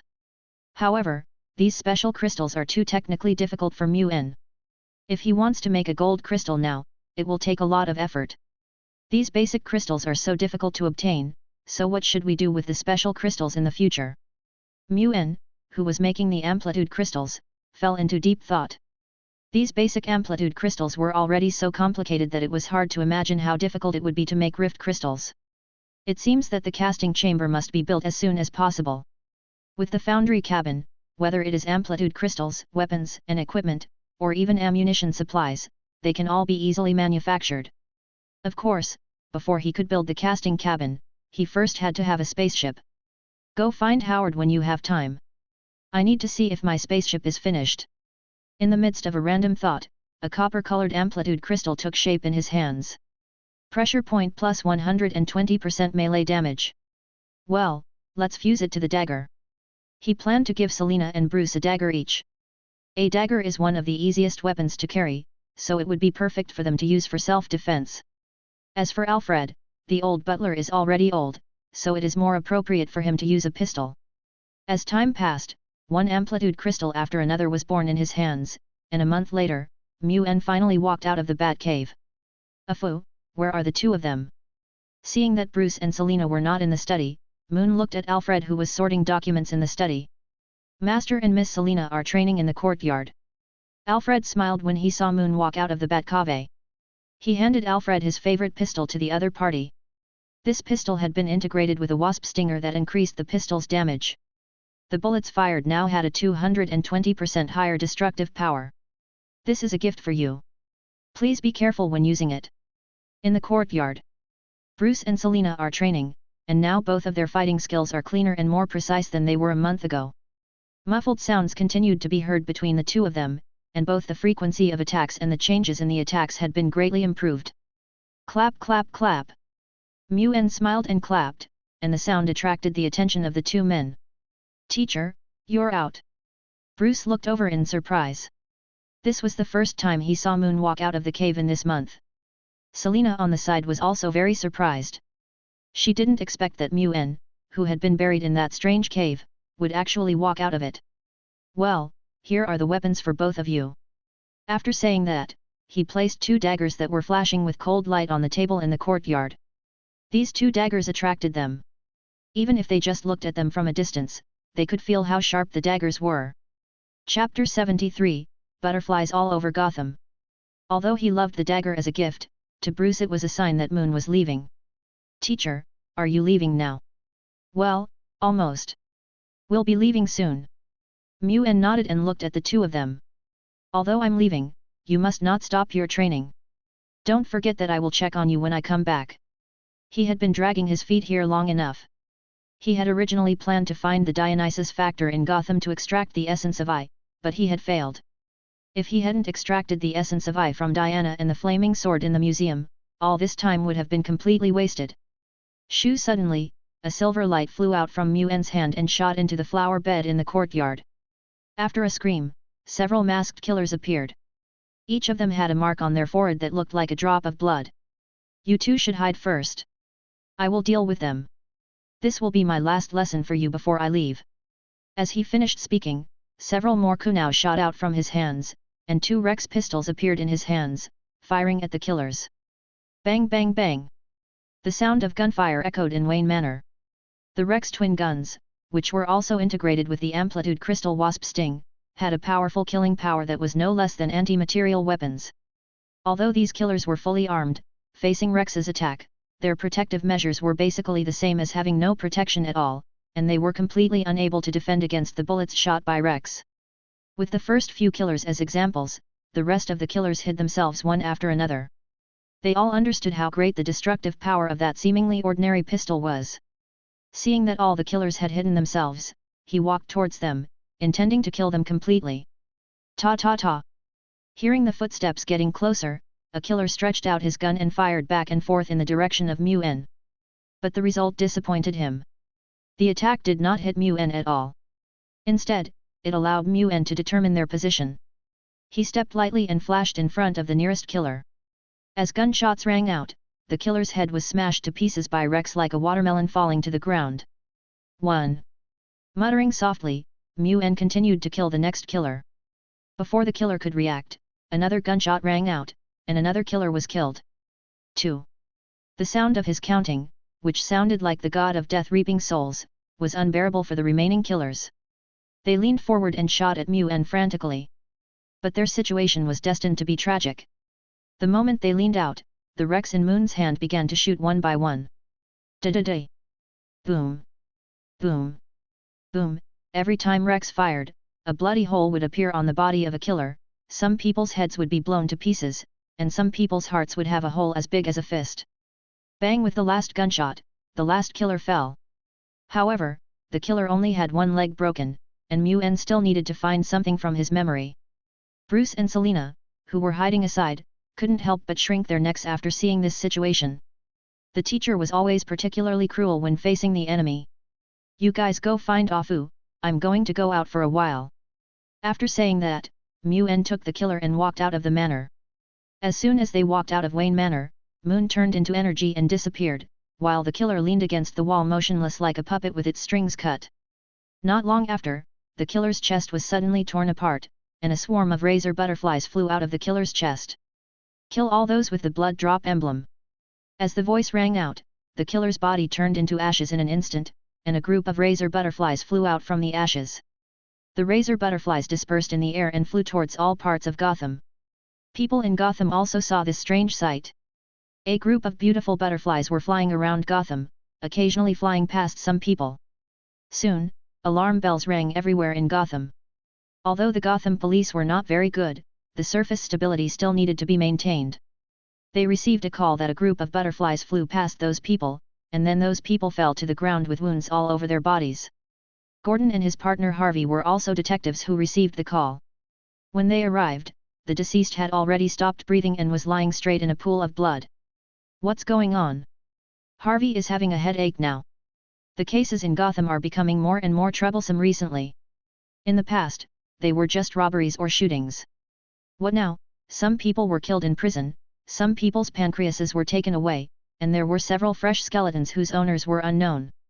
The current case is more troublesome than any other case he has experienced in the past decade or so. Even a plan to find a scapegoat and hastily close the case is impossible." Gordon squatted down to check the injuries of the deceased. Only the bones were connected to the deceased's neck, and the rest was torn apart by the sharp blade. Such an injury is not something a butterfly could have done. Instead, it looks like it was done by a strong man. Gordon came to this conclusion and asked Harvey to take the body back to the police station as they needed a more in-depth examination. But after they brought the bodies back to the police station, they discovered that the morgue in the autopsy room of the police station was already full of bodies. "What is red and important to people?" A thin young man appeared beside them, holding a pen and asking the two of them. Edward, we don't have time to guess riddles." Gordon glanced at the other party with a helpless look on his face. "Okay." Edward shrugged and handed over a document. "The answer is blood. They all have the emblem of blood drops on their bodies. They should be a new assassin organization." Gordon's eyes lit up, and he grabbed Edward's shoulders and asked. "You mean, they were all killed by this blood drop organization?" "No, in fact, it's the opposite of what you guessed. They are the killers." This was the conclusion Edward came to after investigating the identities of these people and the items on them. Those butterflies, as the rumors say, are hunting the killer who appears in Gotham. After the last killer with the blood drop emblem was killed, Moon returned to Wayne Manor.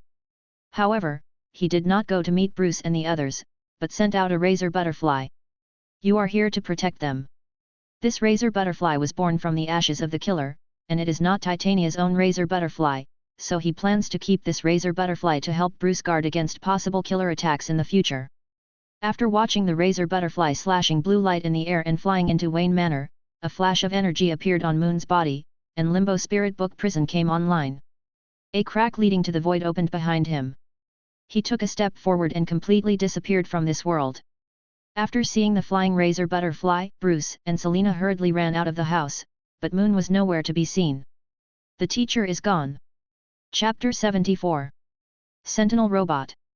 After returning to the void, Mu-En looked at the closed crack behind him. "I don't know what will happen when we meet next time." After saying that, he connected the world around him, skipped the world that had already been recorded, found a world with stronger fluctuations, and opened the void rift. On the other side of the void rift is a quiet mountain range. Where is this? After walking out of the rift, Mu-En looked around in confusion. The place was empty and he had no idea where he was. After walking for a while, a red light suddenly appeared in the distance. If I'm not mistaken, that should be a spaceship, right? The red light came from a rectangular flying vehicle, slowly flying towards him in the air. With a frown on his face, Mu-En began to wonder what world he had come to. Something fell from the sky, and only after the other party stood still did Mu-En see the other party's appearance clearly. This thing looks familiar. This thing is obviously a robot. Although it is tall, its entire body is covered with tiny scales. Just as he was thinking about it, he saw the robot suddenly punch him. Dang! An energy sword appeared in Mu-En's hand, blocking the robot's fist. Now I remember, isn't this a sentinel robot? In his memory, only the sentinel robot, the nemesis of mutants, would look like this, with tiny scales all over its body, and it could switch combat states and change its abilities at any time.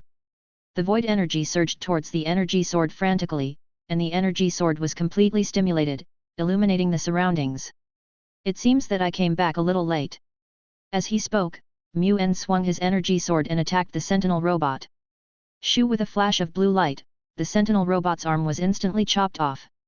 But this surprised Mu-En.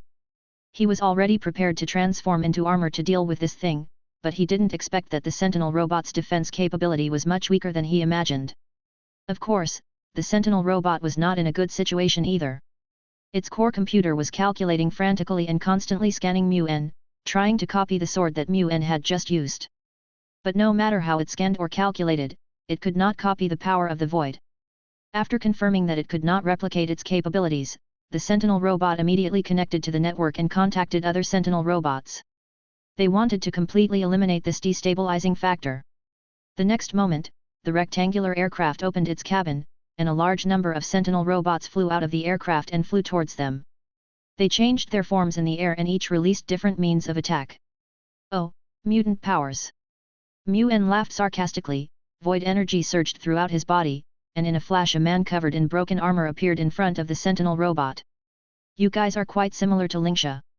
Mu-En transformed into Zaku resonance of the void, holding the sword in one hand, quietly watching the various mutant ability attacks that kept coming. What a pity, these are of no use to me. As soon as he finished speaking, he activated the void grasp. Large tracts of void tendrils surged outward, and although no weapons were entangled by the tendrils, more than a dozen void balls condensed around Mu-En. Void rays shot out from the void ball, destroying all the attacks released by the mutant abilities. Mu-En did not stop either. He raised his hand and pointed at several of the sentinel robots. As the fragments on his body floated up, the lost skill, accusation was activated instantly. A void rift opened up next to the sentinel robot, and the void energy that poured out enveloped them.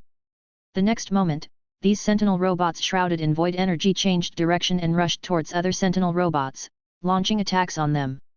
The accusation affects not only life, but also robots, causing them to change sides and fight for Zaku. For a moment, a large number of void balls around Mu-En released void rays to attack, and around those sentinel robots, there were controlled sentinel robots that attacked. The remaining sentinel robots were rarely put into a passive position. It was the first time they encountered such a situation. It's not that they are no match for those controlled sentry robots. They are made of the same material and are no weaker than the other side. It was because of the void rays that kept shooting out from Moon's side. Those rays were very strange. Once hit, all mutant abilities except for the mechanical functions of the body itself would disappear. No matter how overloaded the chip was, they could not release any mutant attacks. After releasing the two abilities one after another, Mu-En looked at the sentinel robot in front of him. The sentinel robot with its arm chopped off walked towards Mu-En. Even though the scales on its body were flipping wildly, there was no change at all. Let's get rid of you first. With a light step, Mu-En turned into a sharp arrow and instantly appeared behind the sentinel robot. The sentinel robot was chopped into pieces, and the fragments were scattered all over the ground. Turning to look at the debris, an energy core caught his attention. This is an unexpected surprise. He almost forgot that the essence of the sentinel robot is a robot, and the movement of robots naturally consumes energy. The energy required to sustain the movement and combat of the sentinel robot is naturally not small. Although one energy reactor cannot extract the essence of I, there are a lot of sentinel robots, otherwise they would not be able to chase the mutants all over the world. If he gets enough energy reactors, he can extract 7 essences from them, and new armor can be created. Thinking of this, Mu-En couldn't help but laugh. You guys are such darlings. Picking up the energy reactor, Mu-En looked up at the sentinel robots that were dodging the void rays and fighting with the controlled sentinel robots. I don't have time to play with you guys anymore. I have to go find more of you. With his legs slightly bent, he leaped into the air. The next moment, the extra-dimensional purgatory was released. The resonance of the Void's shattered armor began to disintegrate and explode outwards as the void energy surged crazily. Boom! The void energy instantly enveloped the sentinel robots, and some of them were destroyed by the powerful attack of the super-dimensional purgatory. Some sentinel robots were able to remain operational, but were affected by the void energy and their mutant abilities were suppressed. Although they were still flying in the air, they could only use their fists to attack the rebel robots in front of them. Looking at the sentinel robots fighting each other in the air, Mu-En raised his hand and pointed at them. The lost skill of denial. A torrent of void energy surged over his bony arms, and then a beam of light shot towards the sentinel robots. Boom boom boom! The void beam of denial pierced through several sentinel robots, and the energy reactor of one of the robots was directly blown up. The resulting explosion knocked over all the surrounding sentinel robots, causing them to fall from the air. Ha! The hunt has begun. Mu-En laughed loudly, swung his knife to cut open the body of the sentinel robot, and pulled all the energy reactors out of the body. These energy reactors can already extract the essence of I, but before that, he has to go and take a look at the aircraft. He still remembers that the aircraft is full of captured mutants. Chapter 75, Find More. Oh, there are quite a lot of people. There were indeed quite a few people imprisoned in the aircraft. All of them had ability inhibitors around their necks. They sat in the cages with numb minds and dull eyes, waiting for the upcoming trial. When Mu-En's voice sounded, they all looked through the cage and saw a skeleton covered in a strange light. The sudden appearance of the skeleton stunned everyone. They did not expect that a skeleton without any flesh and blood on it could actually make a sound. Under their gaze, Moon walked inside the aircraft. There was no human guard here, it was completely automated. After passing through many cages, Mu-En finally came to the cockpit of the aircraft, which was also intelligently controlled, allowing the spacecraft to move towards the mutant concentration camp along a fixed route. It seemed that it was because he had just destroyed the sentinel robots. The moment he walked into the cockpit of the spacecraft, a madly spinning object rushed towards him. What rubbish! With a flash of blue light, the rotating object was cut off by him directly. The moment it fell to the ground, Mu-En discovered that it was actually the arm of a sentinel robot. Hey, there's actually another one here. As he spoke, a beam of light shot out from his fingertips and blasted towards the attacking sentinel robot. Snort! The void beam of denial instantly pierced through the head of the sentinel robot, and Mu-En swung his sword fiercely, then reached into the abdomen of the sentinel robot and pulled it hard. Boom! With a muffled sound, the sentinel robot fell to the ground and turned into scrap, while in Mu-En's hand there was an energy reactor emitting a faint light. Energy +1. Kicking the wreckage of the sentinel robot away, Mu-En came to the control panel, ready to find more sentinel robots. But when he got to the driving desk, Mu-En was troubled again. He didn't know how to use this operating system. After walking out of the cab, Mu-En looked at the people in the cages and asked loudly. Who among you can drive this big thing? Seeing this strange skeleton asking questions to themselves and others, the prisoners in the cages fell silent. The other party had not shown any friendly attitude towards them since they came in. If they started a conversation now, they would most likely be killed by the skeleton. There's none. Seeing no one answered, Mu-En shook his head helplessly and planned to go back and try to fly the aircraft. I will. A voice suddenly came from a cage. Looking closely, it was a thin man with a pair of broken lenses. He raised his hand cautiously. Seeing that someone could fly a flying vehicle, Mu-En laughed. Okay, go drive the aircraft and find these robots. As he said that, he kicked the sentry robot out of the cab. Many prisoners cheered when they saw the severed body and ripped open abdomen of the sentry robot. Although the other party did not behave very friendly, they destroyed the sentinel robots and were still looking for sentinel robots, which meant that they were hunting these terrible sentinel robots. Almost all the prisoners became alert. They were no longer as numb as before. Instead, they looked at Mu-En with hope and raised their hands and shouted. I used to be a pilot, I can help him. I'm a mechanical engineer and can repair this aircraft. The prisoners' enthusiasm was ignited, and everyone was very active. Muen also accepted everyone who came. He waved the energy blade and released sword energy, destroying all the cages. What you think in your mind has nothing to do with me. I only have one request. Take me to find more sentinel robots. Muen's voice rang in the ears of all the prisoners. As he spoke, countless fragments gathered on his body, forming a broken armor. We understand. The prisoners responded one after another. They had already guessed what Muen was going to do. Now there were sentry robots everywhere. Instead of going out by themselves and waiting to be captured or killed by the sentry robots, they might as well follow Muen. At least this weird skeleton in shattered armor has enough power to destroy the sentinel robots. Seeing that everyone chose to agree, Muen did not hesitate. He kept swinging his knife among the crowd, destroying all their handcuffs and the ability inhibitors on their necks. Then, this aircraft is left to you. After the ability inhibitors were destroyed, many mutants involuntarily released their abilities, but they quickly reacted and restrained their mutant abilities. The prisoners here are not only mutants, but also many humans who have helped them or given birth to mutants. Almost all humans who might carry the X gene were captured by sentinel robots and transported to mutant concentration camps for anatomical research and extermination. Ordinary people didn't care much about it. They started to take action, hoping they could help. For a moment, the entire aircraft became in order, and many mutants were guarding the exit of the aircraft, guarding against the attack of the sentinel robots. Ordinary people were busy in the aircraft, applying what they had learned. Somewhere in the clouds, a stealth plane was flying at high speed in the air. On the plane, a bald old man sitting in a wheelchair suddenly opened his eyes, and a hint of joy flashed in his eyes. Ororo, go north first. To the north. Ororo was a little confused, but as a staunch follower of the professor, she still followed the professor's orders and flew the plane north. What have you found? As old friends who have known each other for more than 60 years, Magneto Eric knows very well that Charles will not suddenly change his mind.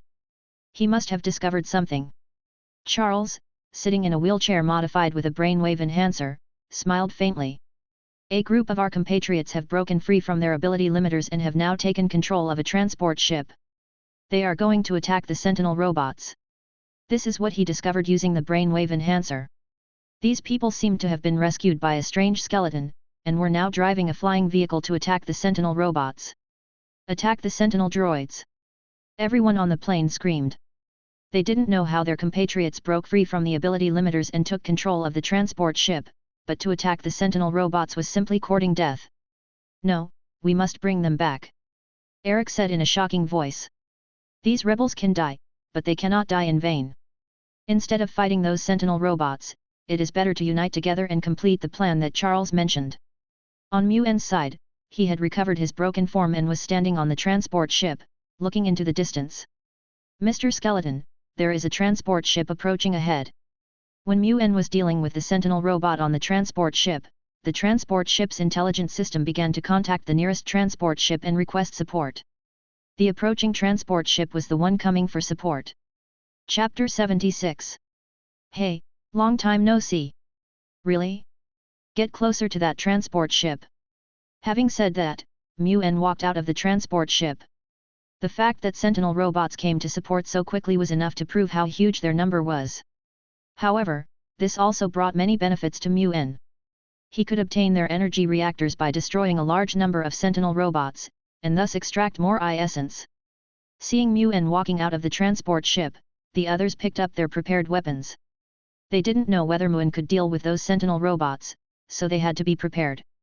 When a sentinel robot rushed into the spaceship, they had to take a sentinel robot with them even if they died. Muen was naturally aware of the changes in the people behind him, but this did not affect him. These people just don't want to be caught by the sentinel robots again. They are obviously prepared to fight those sentinel robots to the end. You're not bad at being vigilant, but aren't you underestimating me? Muen held the energy sword tightly in one hand, and in the other hand, he held a frisbee-like blade. Looking at the gradually approaching transport ship, the energy on the two weapons became more intense. I wonder how much energy will come this time. As he was speaking, the transport ship dropped several black objects like a bomber. Coming! Those black things were sentinel robots. The moment they were dropped by the transport ship, they quickly transformed and flew towards them at a high speed. The lost skill of denial. The fragments on Zaku's void reverberation arm began to float, and void energy surged out of it, turning into beams of light and shooting towards the flying sentry robots. Faced with the rays released by Mu-En, several sentinel robots launched attacks one after another, and energy pulses met the void rays, trying to kill Mu-En. But their light beams did not work. The void beams instantly penetrated the energy pulses and continued to assimilate those energy pulses while shooting at the sentinel robots. Boom! A sentry robot was directly blown up, and the strong explosion blew the other robots around it upside down in the air. Grasp of the void. The void rift was opened, and a large number of void tendrils stretched out from it, condensing into void balls around Mu-En. Boo-hoo-hoo! Void rays were released from the void ball and attacked the sentinel robots. Although the destructive power of a single void ray is not as great as that of a void beam, Mu-En has more than one void ball around him. The void ball continuously released void rays, destroying the limbs of the sentinel robots. Suddenly, the battle blade flew out from Mu-En's hand. The rapidly rotating battle blade drew a beautiful blue arc and killed the sentinel robots. Mu-En himself jumped up, the energy sword in his hand began to shine, and he slashed out several sword energies in the air. Swish! As the sword energy penetrated the bodies of the sentinel robots, they instantly disintegrated and scattered on the ground in the air.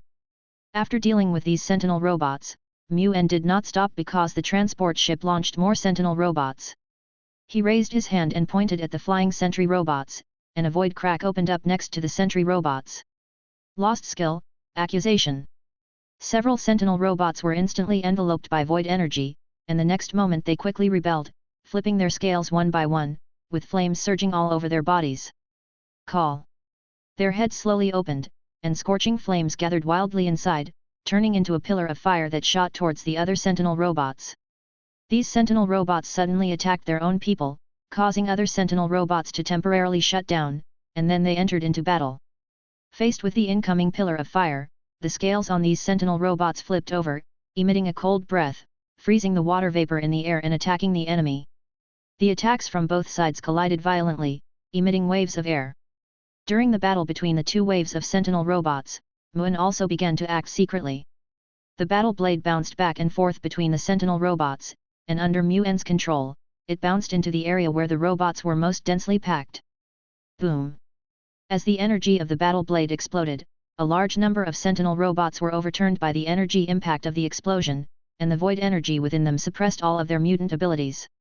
Looking at the sentinel robots that were blown over, Mu-En continuously shot out beams of light from his fingertips, which together with the void ball beside him destroyed the bodies of all the sentinel robots. One by one the sentinel robots were destroyed, falling from the air like puppets with their strings cut and crashing to the ground. He won. Mr. Skeleton won. When the people on the transport ship saw this situation, they cheered. They saw the power wielded by this Lord Skeleton. Whether it was the beam of light shot out from the fingertips or the void rays continuously shot out from Mu-En's side, they all had extremely powerful destructive power on the sentinel robot. Although they didn't know why the sentinels didn't change their form and fight back as they did in the past after being attacked, they had seen that most of the sentinel robots, which they regarded as demons, were destroyed without even touching Mu-En. Perhaps by following this Lord Skeleton, they can really rebel against the sentinel robots and live the carefree and beautiful life they had in the past. While they were imagining the future, Mu-En also began to act. Instead of cleaning up the wreckage of the sentinel on the ground, he rushed towards the transport ship. Having a transport ship as a means of transportation is enough, and he has to use the power core of this transport ship.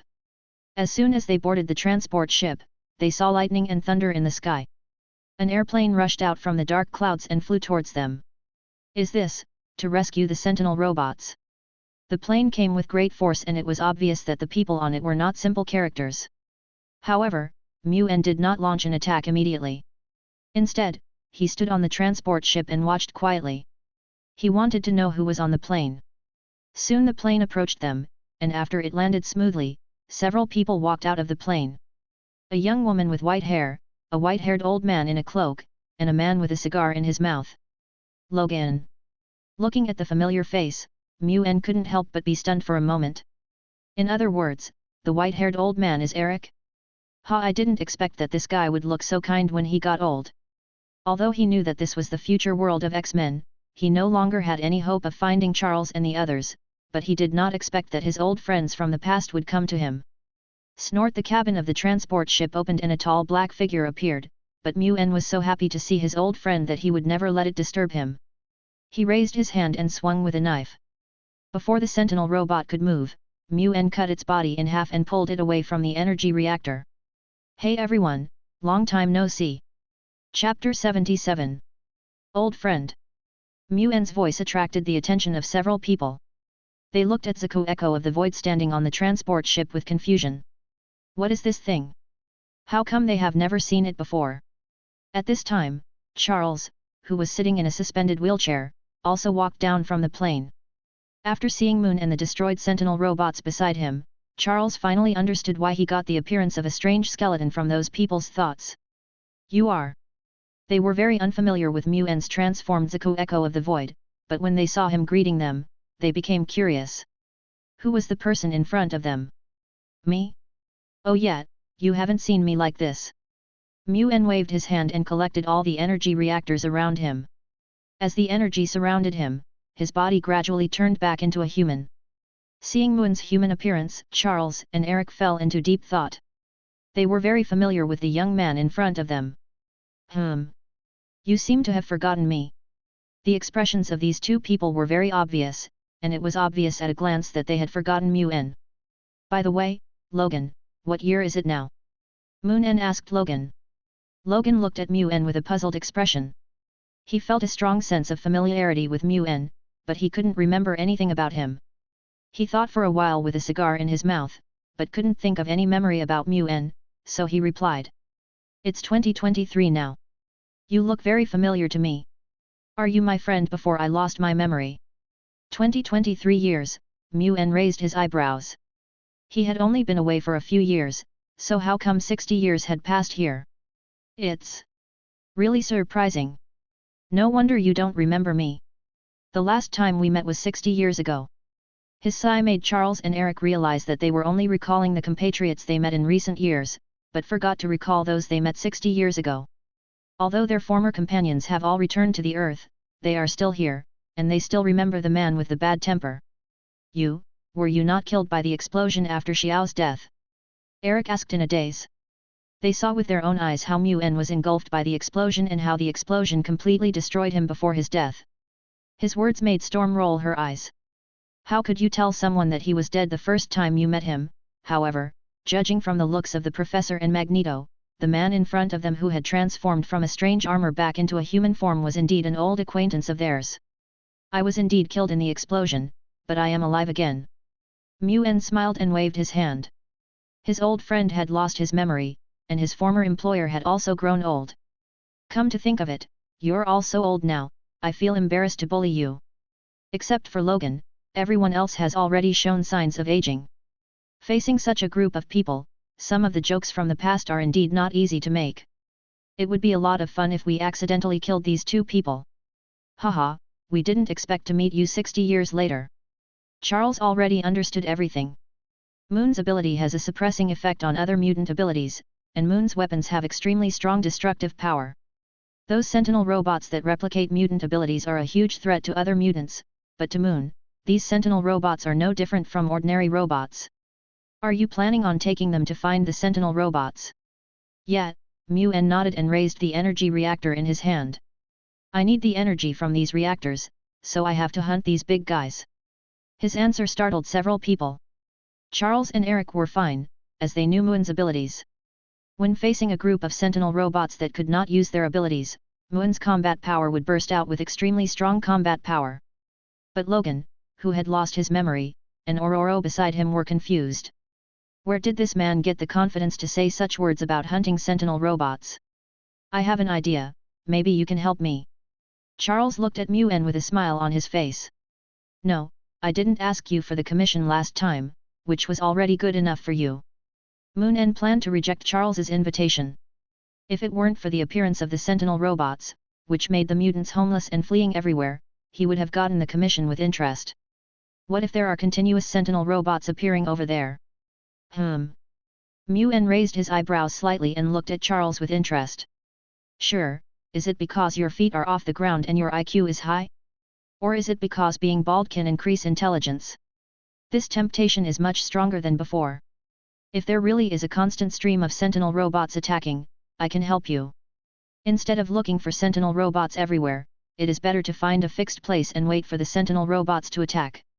This can also improve the efficiency of collecting and extracting energy reactors. But before that, he had one more thing to do. Under the gaze of several people, Muen's whole body turned into a ball of energy and rushed towards the new transport ship. Soon, a large number of prisoners ran out of the transport ship and gathered towards Charles and his men. Under the gaze of the crowd, the transport ship gradually landed on the ground. Not long after, it became dim, and the hull of the transport ship was covered with rust. Thump! The hatch of the transport ship suddenly flew open and Muen walked out. He had extracted energy from the transport ship's engine and numerous energy reactors. The transport ship's engine contributed 2 essences to him, and all the reactors together also obtained 2 essences. Now the number of essences in his hand has increased from 4 to 8. It was enough for him to create 2 different battle armors, but Muen did not act immediately. After this matter was over, he could slowly consider creating those battle armors. Walking out of the scrapped transport ship, Muen waved his hand and prepared to leave with Charles on the transport ship. Of course, the prisoners had no complaints. In today's world, they would die no matter where they went, so they might as well stay with Muen. After Moon boarded the transport ship, Charles and the others also boarded the plane. They now had enough helpers. As long as they follow the professor's instructions and find Phantom Cat and the others, they can carry out the plan the professor mentioned. Professor, did I ever know that guy? Logan was silent for a long time, but finally couldn't help but ask. He had lost a lot of memories of the past. Although he felt that Muen was very familiar, he really couldn't remember the relationship between him and Muen. When we first met, you already knew Muen. Back then, you two were both very powerful mercenaries. Charles and Eric were talking about what happened 60 years ago, when they were both very young. On the transport ship behind, Muen was sitting on the roof of the transport ship, while the many liberated prisoners inside the transport ship were talking about it. So that Mr. Skeleton is also a mutant. I didn't expect him to be so powerful. Chapter 78. Changing History. A plateau in the Celestial Empire. A plane carrying a transport ship slowly landed, and several young men hid in the dark and watched. That's the Academy's plane, but why is there a transport ship following behind it? A voice sounded, and it was a man who was speaking. At this moment, he was looking at it with a puzzled look on his face, not understanding what was going on. The professor didn't inform us, so it should be fine, Bobby. A girl nearby said that if the professor encountered any unexpected events, he could use his psychic abilities to inform them before he died. After all, the professor is now sitting on the brainwave enhancer. He can instantly connect with people all over the world. If any accident happens, he can instantly notify people all over the world. Anyway, we should be careful. Katie, you and Bishop, get ready. If it's a sentinel robot, get ready immediately. As they watched, the plane slowly landed, and Aurora was the first to get off the plane. Behind her, Logan, Charles, and their former enemy Magneto Eric walked out one after another. Aurora, Professor, it's really you. Bobby cried out in surprise, and his voice made the others let down their guard. Ha Bobby, you can stand on your own now. And Katie and Colossus, we haven't seen each other for a long time. Aurora and Poppy hugged each other, she was very happy to see her former students. It's been a long time since we last met, but what's going on with this transport ship behind you? As soon as I asked the question, I saw the cabin of the transport ship was opened and many people walked down from the spaceship. The people who got off the transport ship were all holding various strange weapons, but they were all in high spirits. If they were not wearing prison uniforms, Bobby and the others would have thought that this was a team of the Academy hiding in the dark. They are. They were rescued by a friend of the professor's past, and now they have been invited by the professor to complete his plan. When talking about the plan, Katie looked at Charles excitedly. Professor, your plan is correct, we succeeded. It turns out that they have been using Charles's theory a lot these days to save themselves and others from danger. Whenever they are discovered by the Sentinel robots, they will use Katie's ability to change the past to save themselves from danger. It is precisely because of their actions like these that they have been able to survive the searches by the Sentinel robots until now. Oh, Charles, you've done a good job over the years. These people from Academy X behaved very well and were much more vigilant than those from 60 years ago. Mu-En's voice interrupted their conversation. Bobby and others looked at Mu-En. The casual look of the man in front of them made them frown. Before they could say anything, Charles turned around with a smile. We can't forget the training you gave us back then. The training that Mu-En received 60 years ago was only the basis of the Academy's training. These days, they have added a lot of training on that basis. It can be said that every mutant who has studied in the Academy has received such training, and this has also cultivated many powerful X-Men.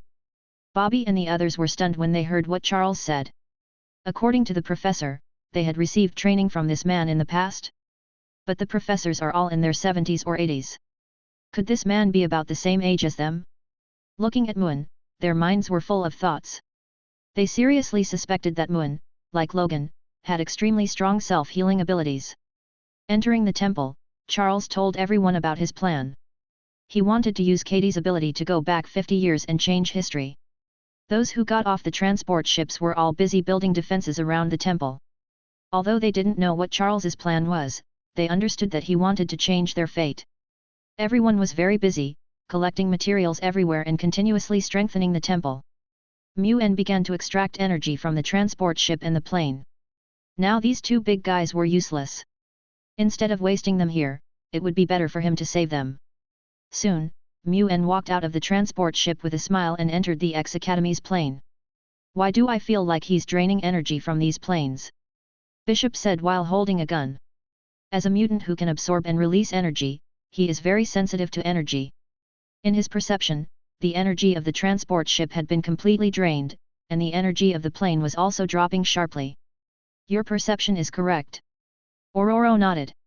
She had noticed it when Mu-En extracted the energy from the transport ship. Although the professor and Magneto both know him, they don't know much about him. In fact, Ororo found it very strange that both the professor and Magneto understood the inner thoughts of every mutant very well. But they knew very little about Mu-En.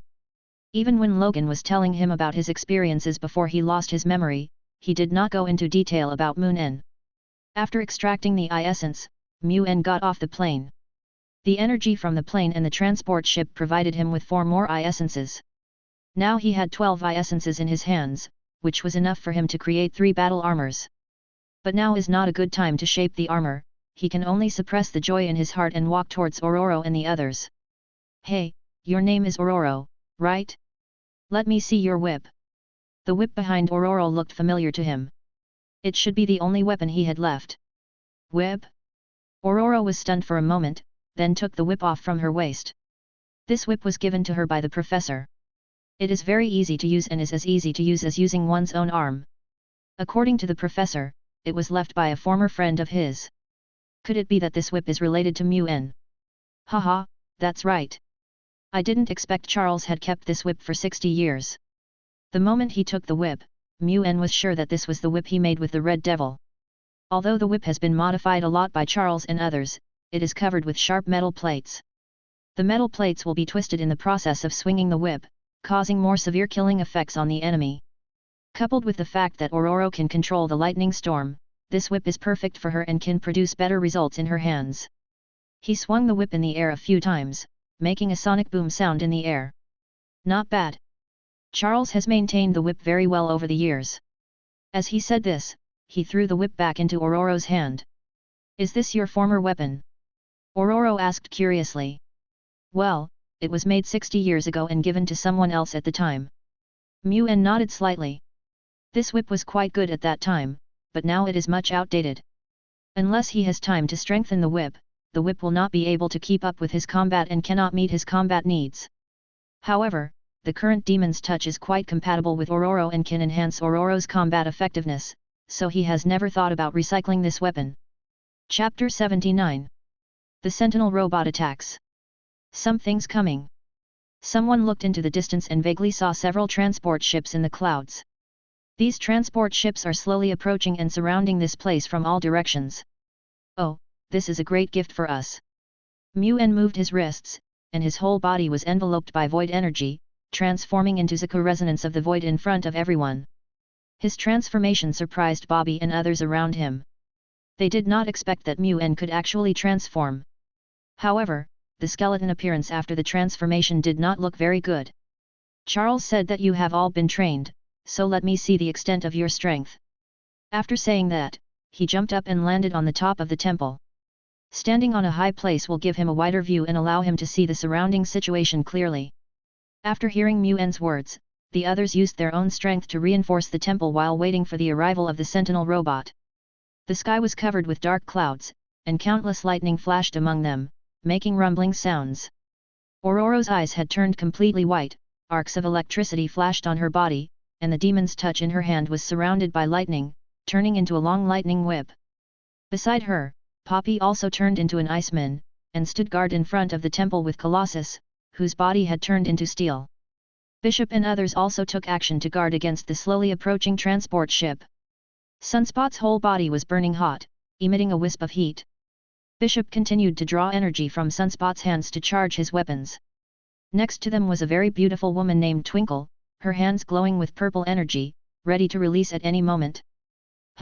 Not bad, much better than those guys. Muen was referring to the prisoners. Although the prisoners had built this place into a simple fortress, their actions were meaningless.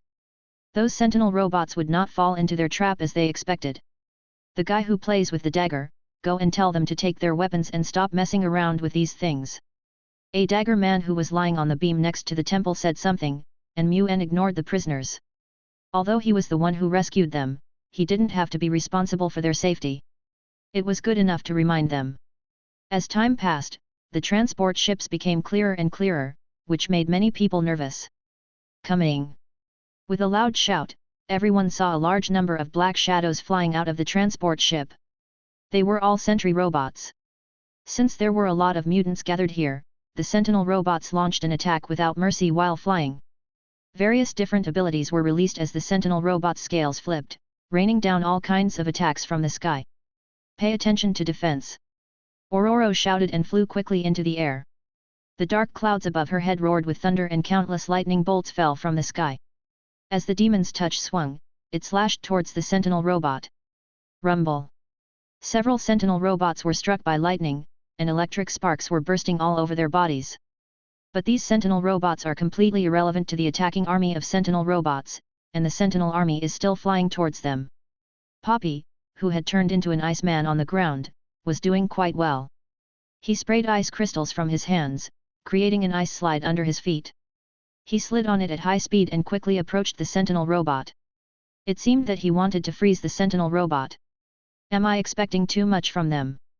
Most of the time, these people work on their own and only cooperate in rare cases. The one who performed the best among them was the beautiful woman named Shan Deng.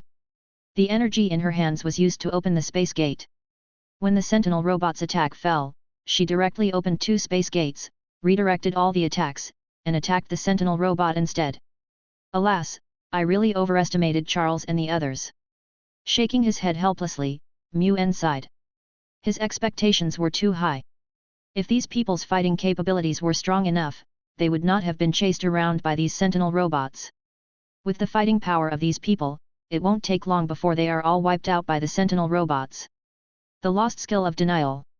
A beam of light burst out from Muen's fingertips and shot towards the sentinel robots. The void energy beam drew an arc of light in the air and instantly pierced through the bodies of several sentinel robots.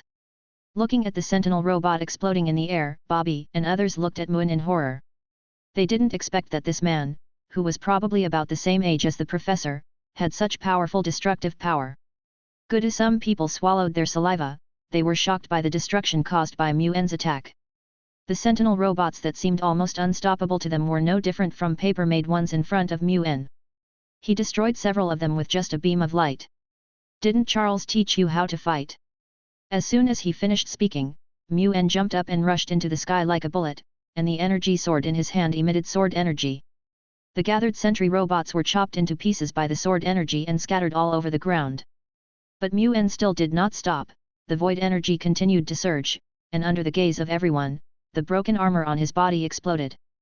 Super-dimensional purgatory grasp of the void. The 2 abilities were released at the same time, and in the huge explosion of the super-dimensional purgatory, Muen turned into a skeleton, with only void balls surrounding him.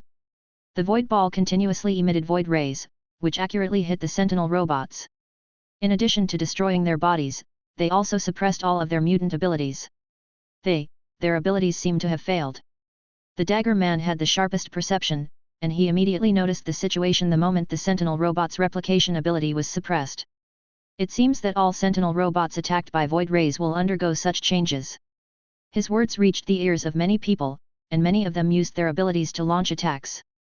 Originally, when faced with attacks from mutant powers, the Sentinel robots would change into other forms to resist and eliminate the mutants. But now they could only see the scales on the Sentinel robots flipping constantly, but there was no change at all. This surprised them very much, and they used their abilities to destroy the Sentinel robots with sealed abilities. With the help of the Void's grasp, hope rose in everyone's hearts and they began to fight back against the Sentinel robots. For the mutants, the Sentinel robots with suppressed abilities are much easier to deal with. At least they no longer have to resist as hard as before. Iceman and Colossus worked best together. The Sentinel robots were frozen into ice cubes by Iceman, and then smashed into pieces under Colossus' powerful attack. Sunspot and Bishop also cooperated well. While Sunspot supplied energy to Bishop, he shot out a high-temperature column of fire, slowly melting the body of the Sentinel robot. Finally, under Bishop's energy shooting, the Sentinel robot was destroyed. Chapter 80. Please watch the fireworks. Kill. Smash them. Everyone roared. Their family members and friends all died at the hands of the Sentinel robots, and in the past their abilities were limited and they were unable to fight against the Sentinel robots. Now that the abilities of these Sentinel robots have been ineffective, they can finally avenge their families and friends. They want to completely destroy these emotionless machines. Whether they are mutants or ordinary humans, they all attack the Sentinel robots in their own way. The Sentinel robots, whose abilities were suppressed, moved slowly forward amidst these attacks. From time to time, an attack would destroy their bodies, exposing their internal parts. This place was almost covered by various attacks. The Sentinel robots, whose mutant abilities had been suppressed, would remain in their original form no matter how they flipped their scales. They can only use their own body's power to fight mutants and humans. But the Sentinel robots are still robots after all. Although they cannot use their mutant abilities, they are still not something ordinary people can fight against. So most of the time, several people work together to fight against a Sentinel robot, and there are also some mutants with weaker abilities participating in the fight. Amid the resistance of the crowd, the forward pace of the Sentinel robots was suppressed. Before the following Sentinel robots could get close, they were suppressed by the void rays shot out by the void ball, and the Sentinel robots in the front could only withstand the attack and move forward slowly. Amidst bursts of shattering sounds and explosions, a large number of Sentinel robots were completely destroyed in the crowd's counterattack. The situation here was naturally uploaded to the central network of the Sentinel robots by the destroyed Sentinel robots through the internet. A large number of Sentinel robots were dropped by transport ships, and more Sentinel transport ships were approaching their location. Looking at more and more Sentinel robots slowly approaching, Muen laughed. "Come on, the more the better. Mr. Skeleton, this is the energy reactor of the Sentinel robot." Several people came to Muen carrying a simple large basket filled with energy reactors. Seeing the skeleton like Muen looking over, the thin man with broken glasses explained. "I've seen you collect these energy reactors, so I think they'll be useful to you. Plus, we're just technicians and can't play any role in the battle, so we can only do what we can." "Ha, good job, thanks." Muen was very satisfied. He didn't expect that these prisoners who were rescued by him and helped him drive the transport ship would actually help him collect all the energy reactors. This made him feel a lot more relaxed as he no longer had to pick them up one by one. Void energy surged wildly on his arms, and in the blink of an eye it spread out from his hands, wrapping up the full basket of energy reactors. With so many energy reactors, he could at least get 2 essences. As for those transport ships, after this battle, he should have as many as 18 essences in his hand. It seems that agreeing with Charles's suggestion was the right choice. If we search everywhere, we really can't get so many energy reactors now. While Muen was extracting ice essence, more Sentinel transport ships arrived through the clouds, and the entire sky was already filled with Sentinel transport ships and Sentinel robots. However, the Sentinel robots did not attack immediately, and their central network was frantically calculating and analyzing the void rays around Muen. These rays can suppress the mutation abilities of the Sentinel robots, turning them into ordinary robots, unable to exert their powerful mutation abilities.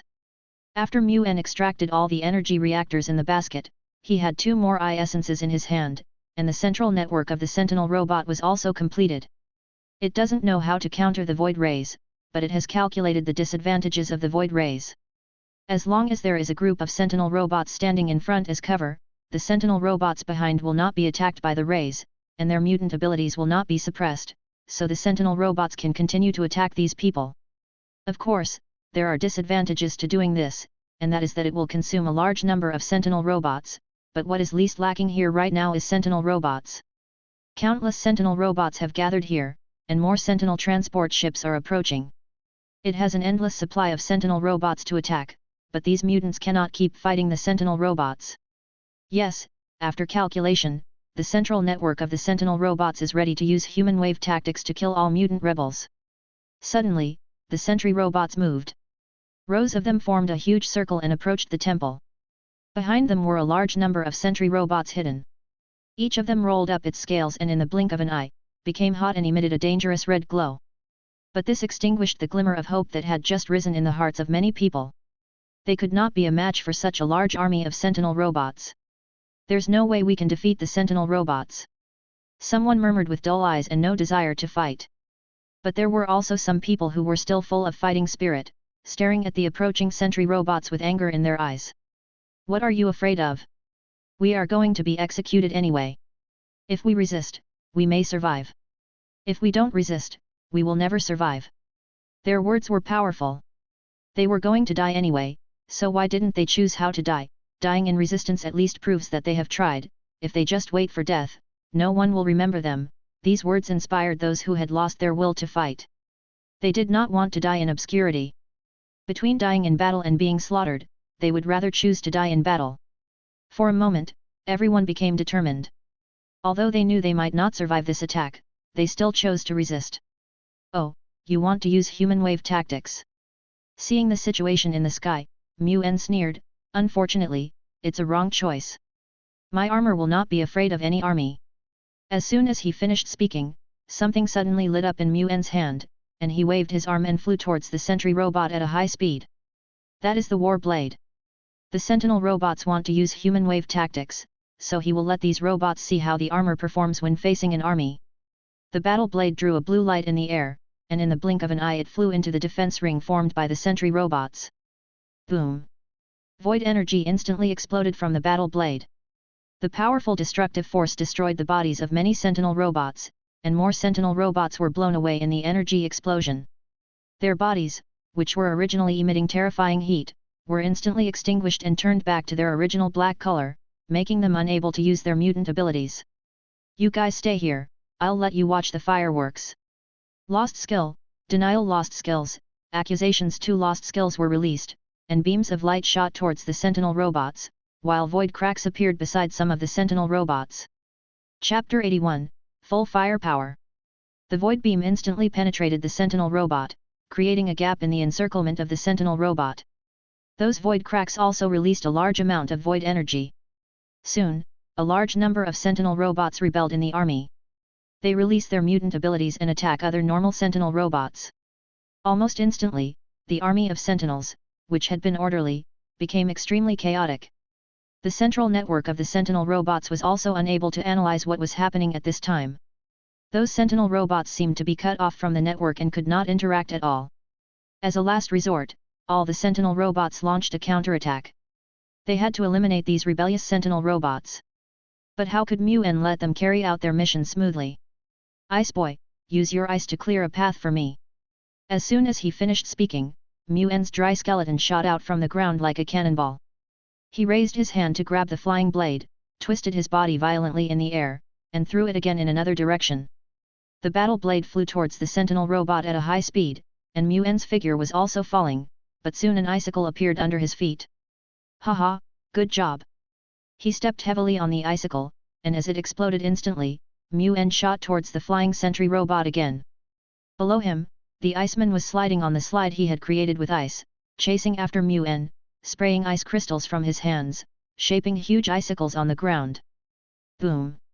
A thick bolt of lightning descended from the sky and fiercely struck the sentinel robots that had been sealed by void energy, turning the sky into a terrifying lightning cage that connected with the icicles and blocked the sentinel robots outside. The prisoners were stunned by the situation. They saw the lightning released by Storm, which enveloped them and kept the sentinel robots out. Outside the cage, a glowing skeleton was moving back and forth between the sentry robots. Mu-En used these sentinel robots as pedals, stepping on them to travel through the air. Every time he moved, a sentinel robot would be destroyed by the energy sword. The void ball beside him was also constantly emitting void rays. A large number of sentinel robots were hit by the void rays, and all their mutant abilities were suppressed. Lost skill, denial. Walking among the sentinel robots, Mu-En released void beams from time to time. A large number of sentinel robots were pierced by the void beams.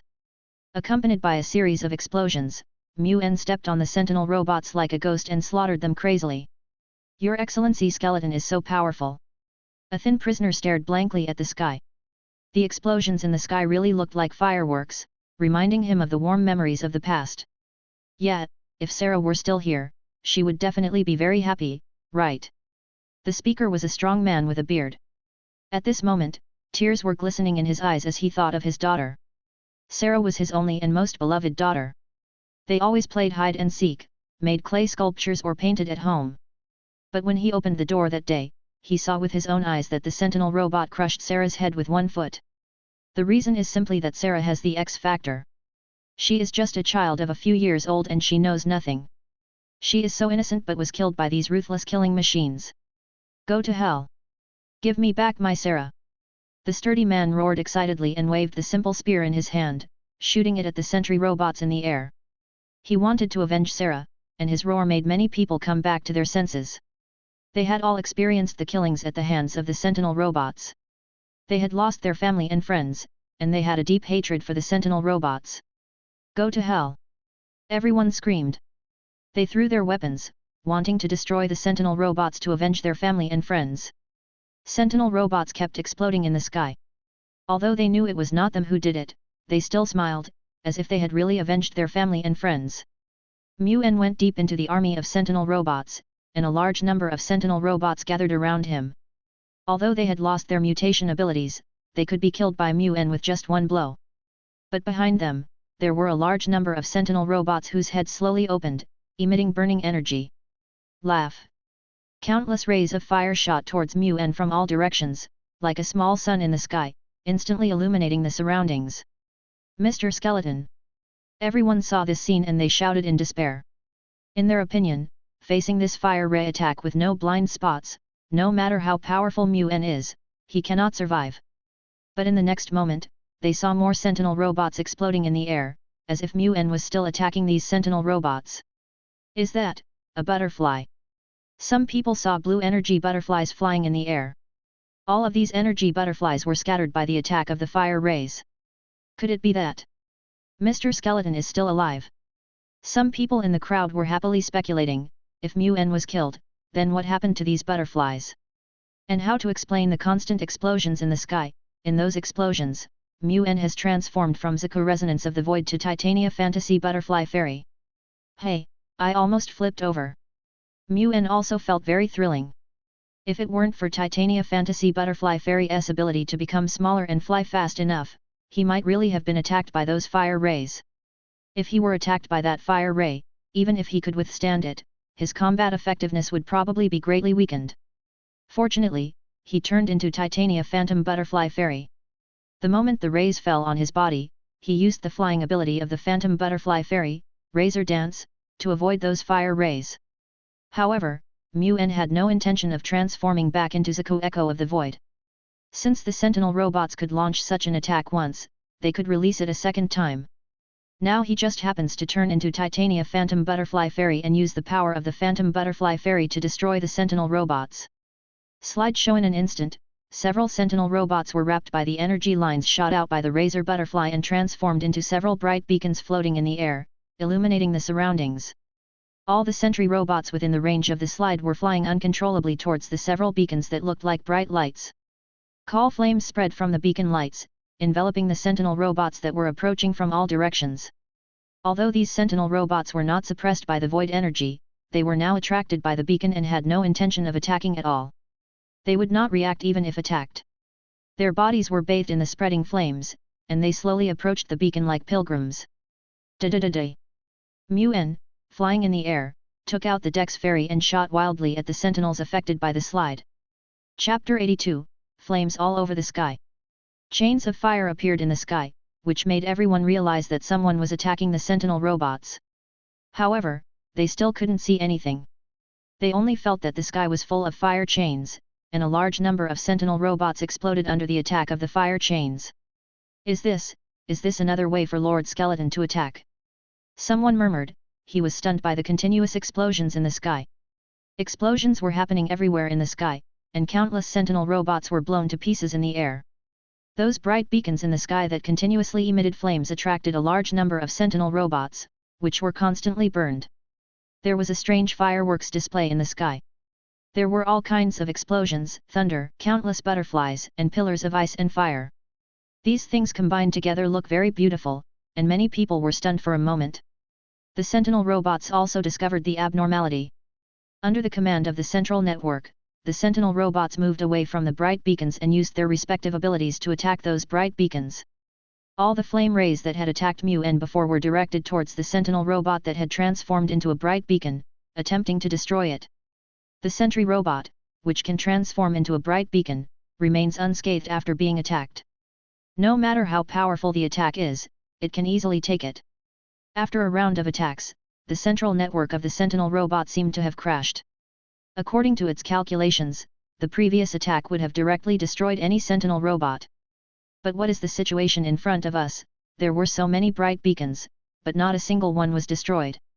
Instead, many of the Lord Sentinel robots were damaged in the attack.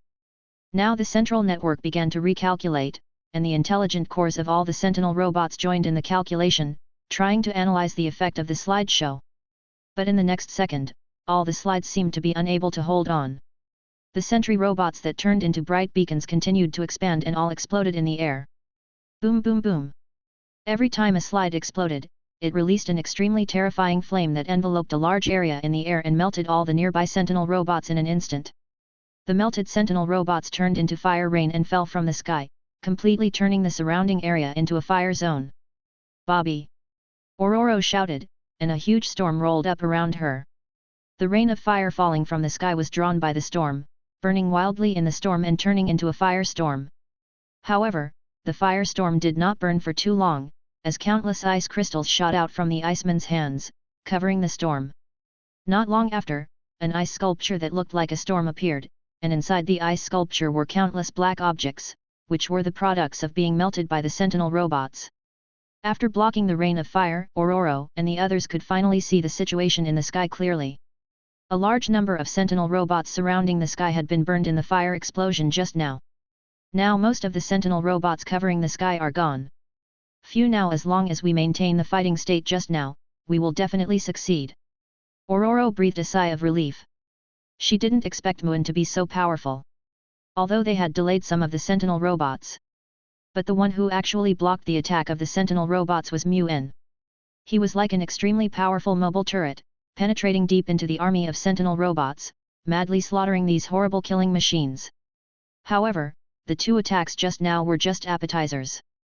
Now more Sentinel robots are on the way, and they must be prepared for the next round of attacks. The prisoners were also very aware of this situation. They were divided into 3 teams. One team continued to reinforce the temple, one team made simple weapons, and another team searched everywhere for energy reactors. In addition to being useful to Mu-En, this thing was also quite useful to them. Some of them used energy reactors and some materials from the Sentinels to create some special weapons, successfully making up for their short attack range. Everyone is taking action, trying to recover or strengthen themselves before the next wave of Sentinel attacks. Mu-En didn't have any idea about their actions.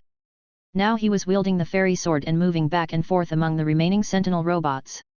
After becoming smaller, his movement speed was greatly improved, but his attack ability was much stronger.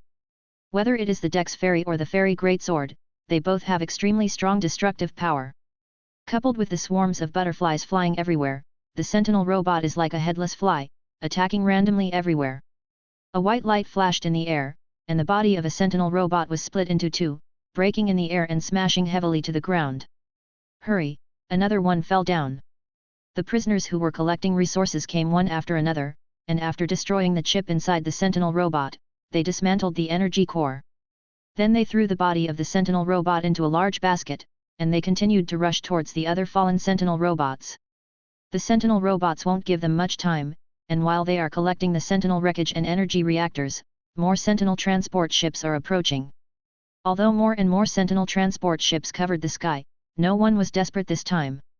Muen's battle just now gave them a shot of adrenaline and made them no longer afraid. Although these sentinel robots were powerful, they still had a chance to defeat them and survive the attack of the sentinel robots. I didn't expect these sentinel robots to gather so quickly. But, this should be the last wave in a short time, right? The two attacks just now were launched by the nearest sentinel transport ships. This wave is the largest in number and should have gathered all the nearby sentinel transport ships. As long as they destroy this last wave of sentinel robots, they will have a brief period of peace. A large number of sentinel transport ships gradually approached, and a large number of sentinel robots flew out of them, covering the sky again. However, the sentinel robots did not launch an attack immediately, but instead surrounded the sentinel transport ship. What are they waiting for? Seeing that the sentinel robots did not take any action, many people felt strange. Why didn't these sentinel robots launch an attack immediately like before?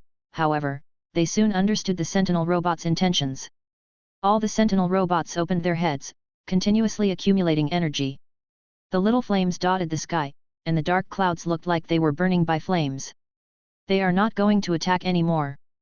They are going to completely destroy this place. After seeing the actions of the sentinel robots, many people realized that the flames in the sky were trying to bury them here. Twinkle, open the portal, everyone hide behind Twinkle. Ororo shouted loudly. The attack of the sentinel robots was not something they could resist. There is no way to resist such a huge attack except to use the flashing portal to redirect the attack. Chapter 83, Guardian of the Spiritual Prison. Snort beams of fire shot out from the army of sentry robots, covering the entire temple. Such an attack would be useless even if Blink could use the portal to deflect the attack. Their goal was to protect the temple behind them until Katie and the others completed their plan to reverse the future. Get bigger. Flash frantically urged his own strength, trying hard to expand the portal. But the attack launched by the army of sentinel robots covered too large an area, and no matter how hard she tried, she couldn't cover all the attacks. Muen, who was flying in the air, naturally also saw this situation. Although Twinkle tried very hard to expand the portal, her power was still too weak to block all the flame beams. Want to destroy this place? Have you asked me? Muen, who was flying in the air, returned to his normal form surrounded by a burst of energy, and he also turned into Limboling Book Prison wearing a tuxedo and a top hat. Catastrophe at the moment of falling from the air, he gathered a large amount of void energy between his hands and blasted towards the direction of the temple. Boom! Suddenly, a huge energy sphere surrounded by unstable energy exploded in the temple, covering the temple and Ororo and the others. Everyone felt as if they had stepped into another world, and everything around them seemed to have changed. Before anyone could react, the sentinel robots' flame beams fell on them and the temple behind them. They saw with their own eyes that the light beam penetrated their bodies and others, but did not cause any harm to them. They could not even feel the burning sensation of the flame beam. They felt like they were in a movie, experiencing the light beam attack in a science fiction movie firsthand. Thump! A dark figure landed in front of them, a man in strange armor, and although he looked like an elegant gentleman, his whole body was glowing with faint energy. Yes. Mr. Skeleton. Although they had never seen Muen in this state, the prisoners could still feel that the strange armored man in front of them was the skeleton lord who rescued them. The realm formed by the catastrophe is in the rift plane, which is a plane parallel to the material plane. Unless these sentinel robots master the power of the void, they will never be able to penetrate the material plane and attack anything in the rift plane. Finding that no one was injured in the rift space, Flash, at Ororo's signal, closed the portal and allowed the flame rays of the army of sentinel robots to attack. What kind of ability is this? At this time, Ororo was completely confused. Muen had already used his third different ability. The first one allowed Muen to transform into a mobile turret, which not only suppressed the capabilities of the sentinel robots, but also caused a large number of sentinel robots to rebel, quickly eliminating the sentinel robots. As for the second ability, it directly silenced the sentinel robots and made them move forward like pilgrims towards the several sentinel robots that were like bright lights in the sky, eventually burning a large number of them. And now, they saw a third different ability, the huge ball of energy surging around them, helping them escape danger and even allowing them to ignore the fire beams of the sentry robots. She really didn't understand why Mu-En could master so many different abilities. Looking at Mu-En, energy was surging in Mu-En's hands at this moment. Stagnant Rift Surge Limbo's two abilities were released at the same time, but there was no change in the surroundings, which puzzled Aurora, who was watching from the side. When Mu-En turned into a skeleton before, every time he released his abilities, special effects would appear, but what happened this time? Why didn't anything change? But before she could ask, Mu-En suddenly jumped out of the crack space and turned into energy and flashed through the air. In the blink of an eye, Mu-En appeared in front of the army of sentinel robots and raised his hand to release a rift energy. Exile. The sentinel robots in front of him were pushed into the rift plane by him, but the moment they entered the rift plane, they were all frozen in place, unable to move like sculptures. This is a stasis effect that freezes the target in the rift plane until the target is destroyed. Mu-En also followed these sentinel robots into the rift plane, but he did not change at all. Instead, he stepped on these sentinel robots and launched an attack. I have to say that although Limbo can travel through time and space, its combat ability is really not that good. After freezing these sentinel robots, Mu-En transformed into Zaku Echo of the Void again the moment he entered the rift plane. This time, he did not use the Void Grasp to create a Void Sphere to destroy the sentinel robot, but directly used the lost technique, Denial. Void beams shot out from his hands, instantly piercing through a large number of sentinel robot bodies. With a wave of his hand, the void beam swept out with his movement, and amidst an explosion, these frozen sentinel robots exploded one after another. And at the moment these sentinel robots exploded, lines of fissure energy spread out from their bodies. The sentinel robots that were still surrounding him in the material plane were also dragged into the rift plane as the rift energy spread, and turned into frozen sculptures. This is the effect of surging rifts, which can make Mu-En's killing efficiency higher. Void beams sweep around with his movements, and the sky is filled with countless explosions. On the other side of the central network of sentinel robots, it only found that large areas of sentinel robots were disconnected from the network. However, through the data feedback from the sentinel robots in various locations, it did not find anything abnormal. It only knew that a large number of sentinel robots were destroyed by that strange mutant. In addition, the previous attack on the temple did not work. The central network did not know how to issue orders for a while. The sentry robots paused for a moment, then moved again. The central network really didn't know how to deal with Mu-En, but it could compare where there were more mutants.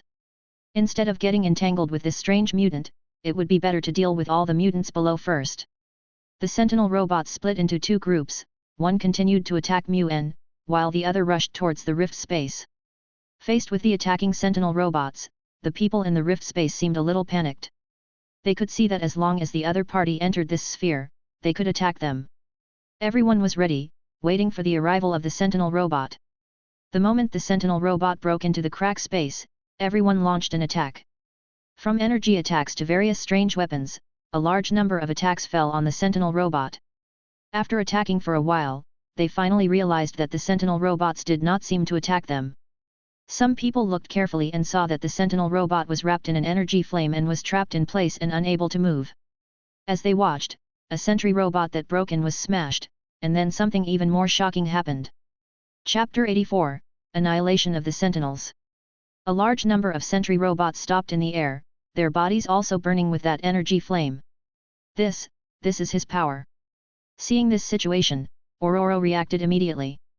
She finally understood what the energy released by Mu-En before was used for.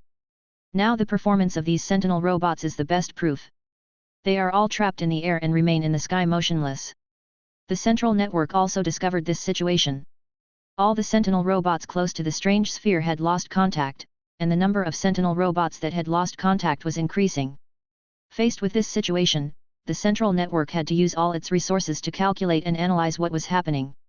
However, while it was calculating, Mu-En had already begun to quickly clear out the surrounding sentry robots. The forces of stagnation and rift surged outward with his destruction, and a large number of sentinel robots were exiled to the rift plane and directly imprisoned in the encirclement of energy flames. The void beams released by Denial swept away the sentinel robots as they were constantly waved, causing the number of sentinel robots to decrease at a speed visible to the naked eye. Amidst countless explosions, all the sentinel robots around Mu-En were destroyed. After dealing with the sentinel robots around him, Mu-En turned his attention to the sentinel robots exiled around the rift space. Compared with the sentinel robots on his side, the sentinel robots on the rift space side were obviously more densely populated. Such dense sentinel robots actually made his life easier. As he fell from the air, beams of void light were released from his fingertips, each time destroying a large number of sentinel robots. The moment he fell among the frozen sentinel robots, void energy burst out from his whole body. Superdimensional purgatory. The fragments all over his body exploded along with the void energy, and all the densely packed sentinel robots around him turned into ashes under this blow. This attack destroyed most of the dense group of sentinel robots, and the void beams from the fingertips shot out from all directions, destroying more sentinel robots. Not long after, Mu-En, who fell into the rift space, destroyed all the sentinel robots in one fell swoop. At this time, outside the rift space, apart from the sentinel transport ships still floating in the air, there were only the scattered sentinel wreckage. We won. Seeing the situation outside, everyone couldn't help but cheer. They survived the attack of the sentinel robots. They celebrated excitedly, and everyone looked at Mu-En with respect. It was the man who saved them and destroyed a large number of sentinel robots. If it weren't for Mu-En, they wouldn't have been able to survive even the first round of attacks from the sentinel robots. However, Mu-En looked at the sentinel transport ships through the scattered sentinel wreckage. Now there were enough energy reactors, but he still lacked some energy for the transport ships. Under the gaze of everyone, Mu-En disappeared instantly and turned into a ray of light in the air and shot towards the sentinel transport ships. At this time, Mu-En had turned into Titania Fantasy Butterfly Fairy, rushing towards the transport ships with Dex Fairies in both hands. Da-da-da-da. Countless bullets were fired at the transport ships. Although 1 or 2 bullets would cause little damage to the transport ships, the Dex Goblins did not fire just 1 or 2 bullets, but a dense chain of bullets. Dense bullets were fired at the transport ship, and then Mu-En swung the fairy sword to break the hull of the transport ship and broke into the cabin. In the cabin, Mu-En wielded the fairy sword, cut off the energy core of the spacecraft, and rushed out of the cabin again. Soon, the transport ships lost power and fell from the sky, which caused the central network to issue orders to the remaining Sentinel transport ships to move all the transport ships away from here and wait for more Sentinel transport ships to arrive. Seeing that the Sentinel transport ships were transferred away, Mu-En did not pursue them, but rushed into the powerless transport ships that fell to the ground. Now that the battle is temporarily over, he needs to extract the last of ice essence, and then think about what kind of armor to create. Seeing the transport ship retreating, everyone breathed a sigh of relief. The prisoners were searching everywhere for the wreckage of the Sentinel robots and collecting the energy reactors that had not been destroyed. And Ororo and the others became more confident in the professor's plan. The army of Sentinel robots has been repelled by them. As long as Logan completes the plan step by step, they can reverse the future and rewrite history. Not long after, Mu-En flew out of the transport ships, changed back to his original appearance and walked towards the crowd. He has already extracted the energy from those transport ships, and now all he needs is to extract the energy reactors so he can get all of ice essence. Sir, these are the reactors we collected. As soon as they returned to the crowd, the prisoners came to Mu-En carrying 2 large baskets of energy reactors. Well, thanks, you can handle the rest on yourselves. After saying that, he released void energy to wrap up all the energy reactors. The energy of those reactors was being drained at a speed visible to the naked eye. The last few eye essences also condensed in Mu-En's hands. Finally got them all. Since coming here, he has obtained a total of 14, plus the original 4, he now has 18. It was the first time he was so wealthy. The essence of eye in his hand allowed him to create 4 different battle armors, allowing him to face various situations. What exactly is being shaped? Mu-En, who is wealthy, suddenly has difficulty making decisions. He doesn't know what kind of armor to create. After all, he wanted to create all the armors, but he didn't have that much eye essence in his hands, so he could only calm down and consider it carefully. According to Mu-En's idea, he planned to create 3 different armors from the aspects of close combat, large range, and defense. But there are so many armors in these 3 aspects, and each armor has its own unique power, which makes it difficult for him to choose. How about we create Excalibur Holy Sword? This armor was the first one he had come into contact with. It was a master of both gun and sword, and the glorious sword wielded by the Holy Sword was also the design prototype of the energy blade in Mu-En's hand. The destructive power of the energy blade is already so strong, so one can imagine the destructive power that the glorious sword, which is the design prototype, can exert. After considering for a moment, Mu-En finally decided to create Excalibur Holy Sword. He still had deep feelings for the first armor he came into contact with. The void energy surged throughout his body, and the 4 essences flowed with the void energy, wrapping up Mu-En's whole body and turning into a human-shaped energy cocoon in front of everyone.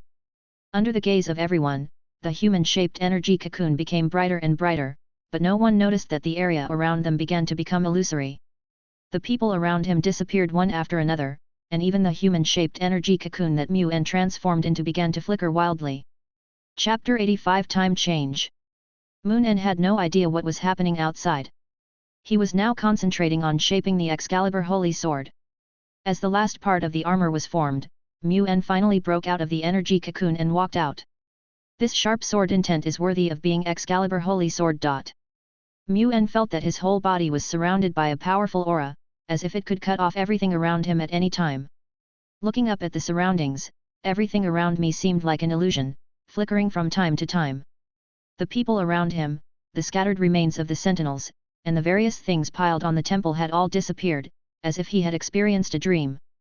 After undoing the transformation in the energy surround, Mu-En no longer had the mind to experience the armor. He had to figure out what was going on. Watching the changes around him, Mu-En's brain began to work at high speed. It looks like Charles and his team's plan was successful, but why am I not affected? According to Charles's plan to reverse the future, after Logan completes his mission, all history from 1973 to the present will change. But now, why is he still next to the temple? While thinking about his own problems, Mu-En found that everything around him was stretched out, surrounding him like a kaleidoscope. Kill. Tear them down. Ha, Bobby, now you can stand on your own. All kinds of sounds echoed in Mu-En's ears. The time and space around him were flowing backwards, constantly pressing towards him. Mu-En himself also changed. His body began to shake involuntarily, and soon a phantom separated from his body. Shortly after the phantom separated, the phantom's body became solid, and the phantom looked exactly like him. The two of them looked at each other, raised their hands and made the same movements, as if they were looking in a mirror. Suddenly, their bodies began to shake again, and soon each of them split into an identical shadow. The closer the reversed space and time got to Mu-En, the faster he split. After a while, countless Mu-En appeared in this space and time, and their actions were all the same, as if they were pasted and copied.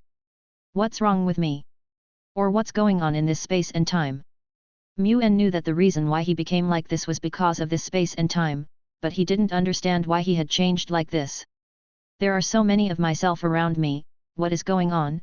Soon, Mu-En discovered something was wrong. The constantly squeezing space and time stopped, and void energy began to spread around. Those void energies were emitted from countless Mu-Ens. The void energy filled the reversed space and time, turning it into a void. The originally flowing space and time also stagnated.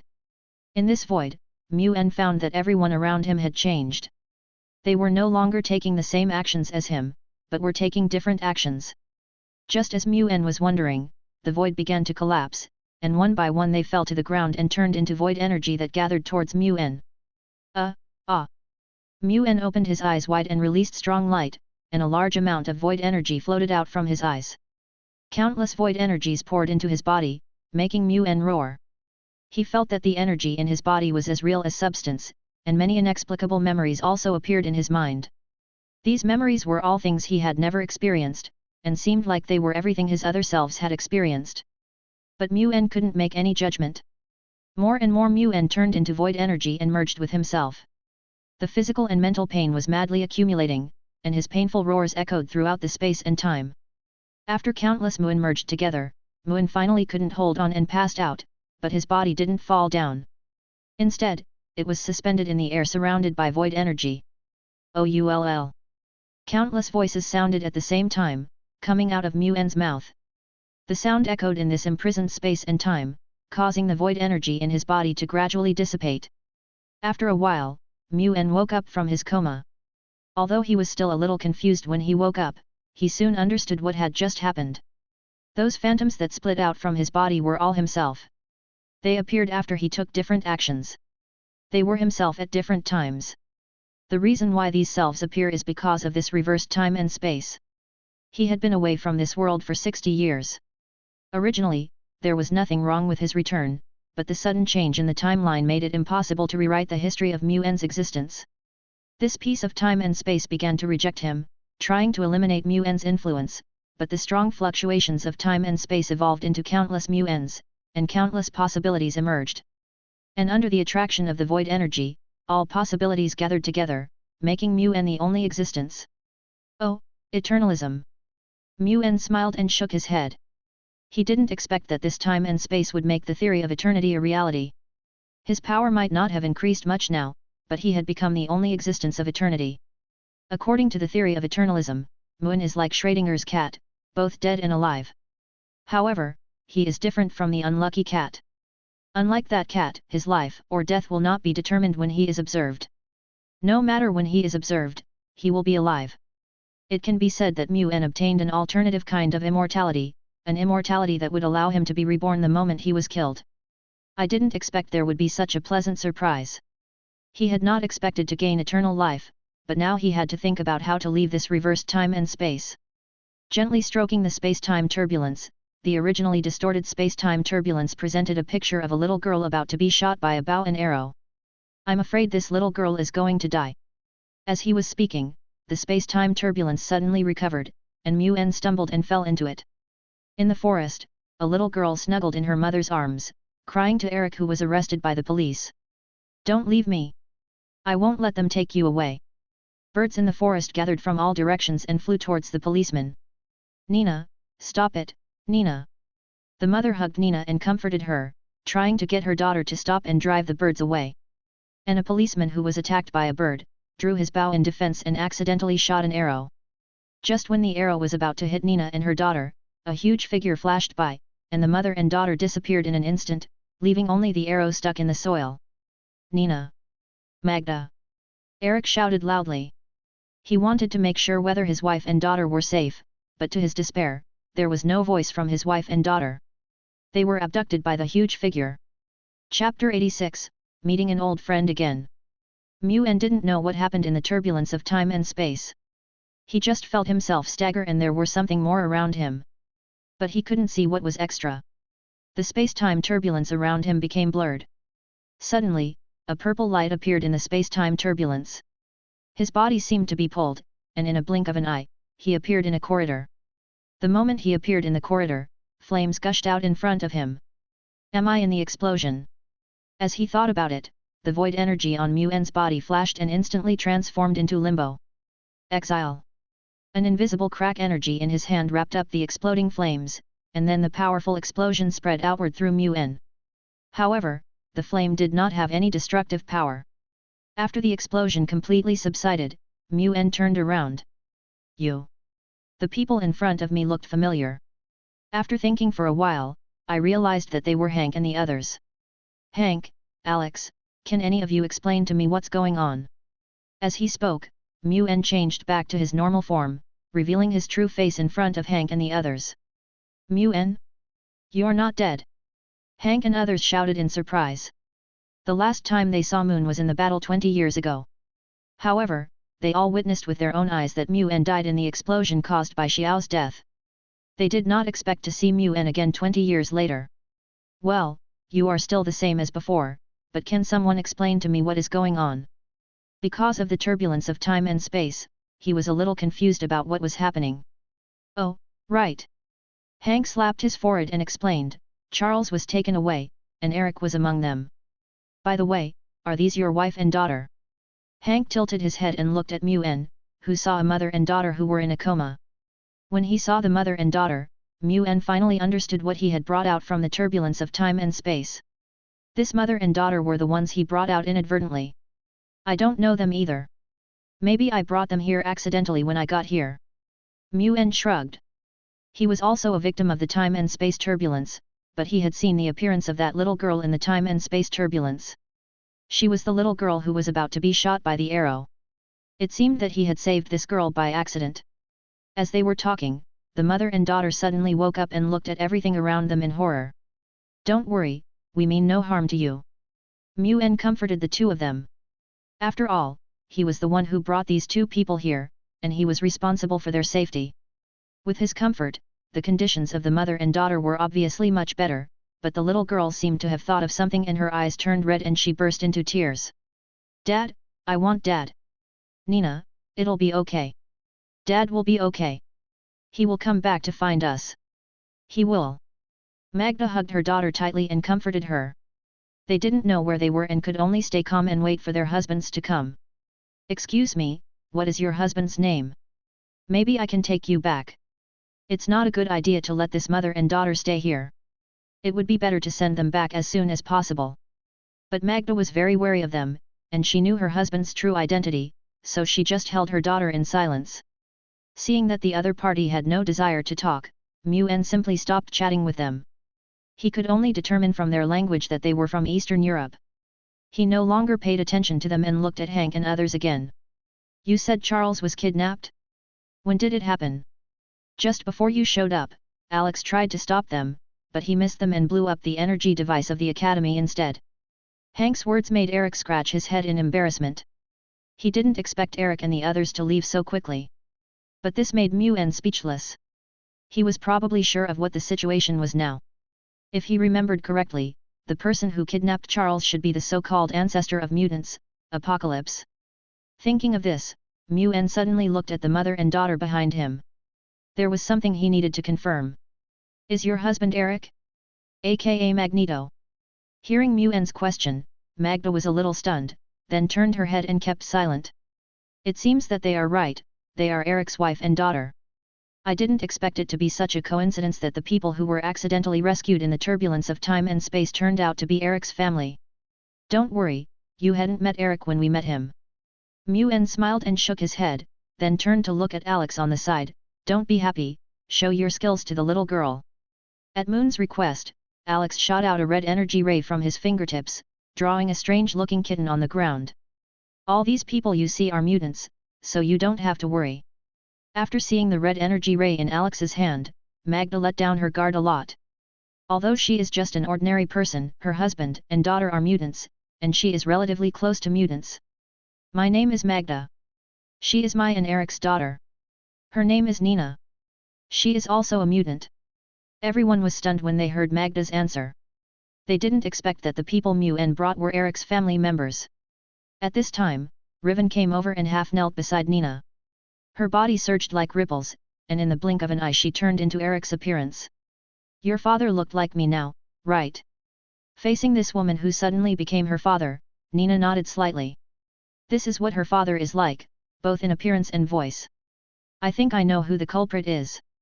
Raven regained her original appearance and looked at Moon and said, others don't know what happened, but Eric helped that man capture Charles because he lost his wife and daughter. These words made Muen feel a little ashamed, but if he had not accidentally taken the mother and daughter away, they would have been shot to death by that arrow. Haha, let's go out and talk. Back at the academy, Muen couldn't help but nodded as he looked at the students playing in the academy. The situation in the academy was much better than he had imagined.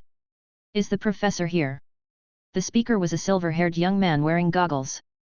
He suddenly appeared in the academy. Pietro. Hank was a little stunned when he saw Pietro's appearance. Why are you here? The last time they met was 10 years ago, when they went to rescue Eric who was imprisoned in the Pentagon, but they haven't met since then. I'm here to find the professor. He should know where Magneto is. Pietro said. What do you want him for? Hank asked puzzledly. When Pietro rescued Eric, there was no interaction between the two of them. Chapter 87. Brother and sister? Logan ahem, that. Pietro was a little embarrassed. He is my dad.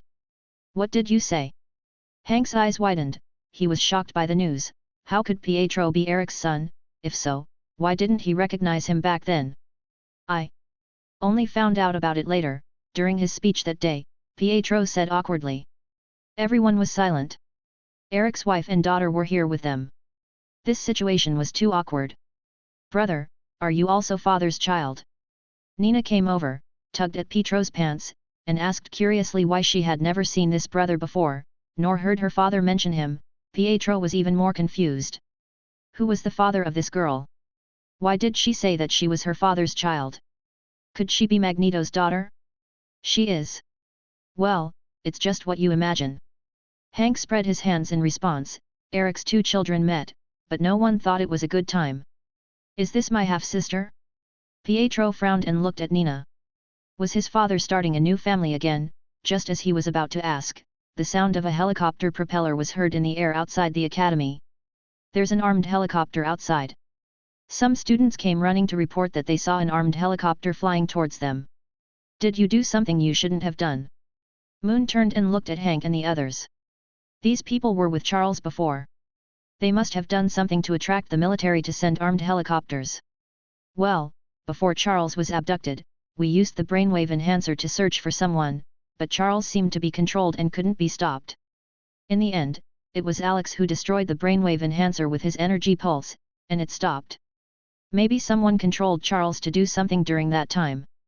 As Hank spoke, Raven and the others nodded repeatedly to prove that everything Hank said was true. Charles is being controlled. There is no doubt that the one controlling Charles is Apocalypse, and it seems that the guy must have done something very serious by connecting with Charles's spirit. Everyone walked out of the academy and waited for the helicopter gunship to land, while on the other side, a car slowly drove towards them. We're back. Several young people got off the bus, singing and greeting everyone happily. However, they soon discovered that something was wrong. Except for the students, everyone else's expressions were very solemn. What's wrong with them? Asked a blue-skinned young man. I don't know, it looks like something big happened. The girl replied and hurriedly ran towards the crowd. Chug tug tug. The armed helicopter finally landed, and several soldiers got off the plane, all holding cannon-like weapons. I'm a CIA investigator. Seeing the soldiers getting off the armed helicopter, Moira hurriedly took out her ID and walked towards the soldiers. But the soldiers did not stop because of her ID.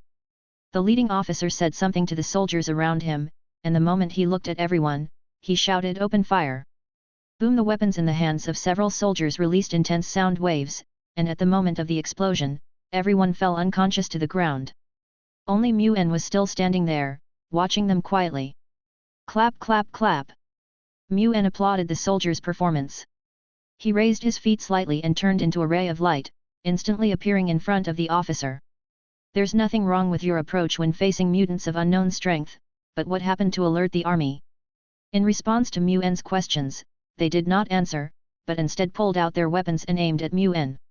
Ignoring the threat of the gun, Muen stared at the officer in front of him and continued to ask, what exactly happened? As he spoke, a sword light flashed past him, and then all the soldiers' weapons flew out and turned into fragments and scattered on the ground. Faced with this situation, the soldiers hurriedly reached for other weapons on their bodies. Don't move! As he spoke, energy swords emerged from Muen's side and pointed in front of each soldier. And Muen's arm also changed, becoming the arm of Excalibur Holy Sword. This is one of the abilities of Excalibur Holy Sword, called Javelin. Faced with the energy swords appearing from all directions, all the soldiers stopped their actions. They were just soldiers and there was no need to sacrifice their lives over a problem. Seeing that all his men had stopped, Stryker frowned and said, "Just now, countries around the world launched nuclear bombs at the same time. We detected that the mental power controlling the launch of the nuclear bombs came from here." Suddenly he pulled out his pistol and fired at Moon. Unfortunately, Muen was faster than him. The moment he drew his gun, his energy turned into energy and rushed into his body. After a few shots, Stryker stood there in a daze. "Stryker? It seems that Logan has lost his memory after being tortured by you." He saw Logan in Stryker's memory. This guy had conducted many experiments on Logan and finally tortured Logan like a beast. "Oh, now I really become Wolverine." Moon expressed deep sympathy for Logan's experience. The action of reversing the future not only changed the timeline, but also made Logan meet Stryker earlier, turning him into a test subject in Stryker's hands. Walking out of Stryker's body, Moon raised his hand slightly and patted Stryker and several soldiers lightly. Thump void energy exploded in his hands, knocking all of them unconscious. He had to rescue Logan first. As for Charles, nothing would happen to him in the short term. After tying up Stryker and the soldiers, Moon left a note for Hank and the others, then flew the armed helicopter towards the experimental base in Stryker's memory. Shortly after he left, the unconscious Hank and others woke up one after another, and the soldiers and armed helicopters had all disappeared. This is what Mu-En left behind. Hank looked at the note in his hand, which said that the armed helicopter and soldiers had been taken away by Moon-En. As for them, they could first calm the trainees and look for clues about Charles. Secret experimental base. Moon entered Stryker's body again and walked unimpeded towards the cage where Logan was imprisoned. Logan was locked in a special cage. The moment the cage was opened, Mu-En was amused by Logan's appearance. At this time, Logan was naked from the waist up, wearing shorts on his lower body, with devices on his waist and head to control him. He stared at the controlled Stryker with a ferocious face like a wild beast. Laugh! Steel claws popped out from between Logan's hands and swung fiercely at Stryker. The sharp claws instantly pierced Stryker's head, and blood dripped onto the ground along the steel claws. Before Stryker was killed, Moon left his body and entered the mind of the punk version of Logan. It has to be said that the damage Stryker inflicted on Logan was too great. Now Logan's consciousness was in chaos, almost like a wild beast. I'm back, old man. Chapter 88. Heading to Cairo. As he spoke, Mu-En used the power of telepathy to help Logan rebuild his consciousness. Although Logan is now like a beast, that is only because Logan's memories are deeply buried. As long as those memories are retrieved, Logan will be able to recover. The power of telepathy spread in Logan's mind, and some memory fragments gradually emerged in Logan's mind. What? The emergence of memories made Logan extremely painful. He waved his claws around and destroyed everything in the experimental base frantically. Amid the alarm, a large number of soldiers rushed over with weapons. After seeing the mad Logan and Stryker with his head torn to pieces on the ground, the soldiers pulled the trigger and shot bullets at Logan. Although Logan is not made of steel, he has replaced all the bones in his body with hard adamantium during Stryker's experiment. When the bullet hit Logan's head, countless sparks flew. The attack from guns gave Logan a way to vent his pain, and he pounced on the soldiers.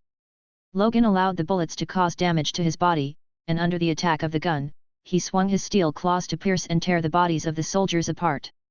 As he continued to kill, the number of people in the experimental base became fewer and fewer, and his memory became clearer and clearer. Gradually, Logan no longer attacked randomly like a wild beast. His attacks became more organized and his killing efficiency became more efficient. After the last soldier in the experimental base fell, Logan's body stiffened and he fell straight to the ground. He gasped for breath, and the memories kept coming back to him.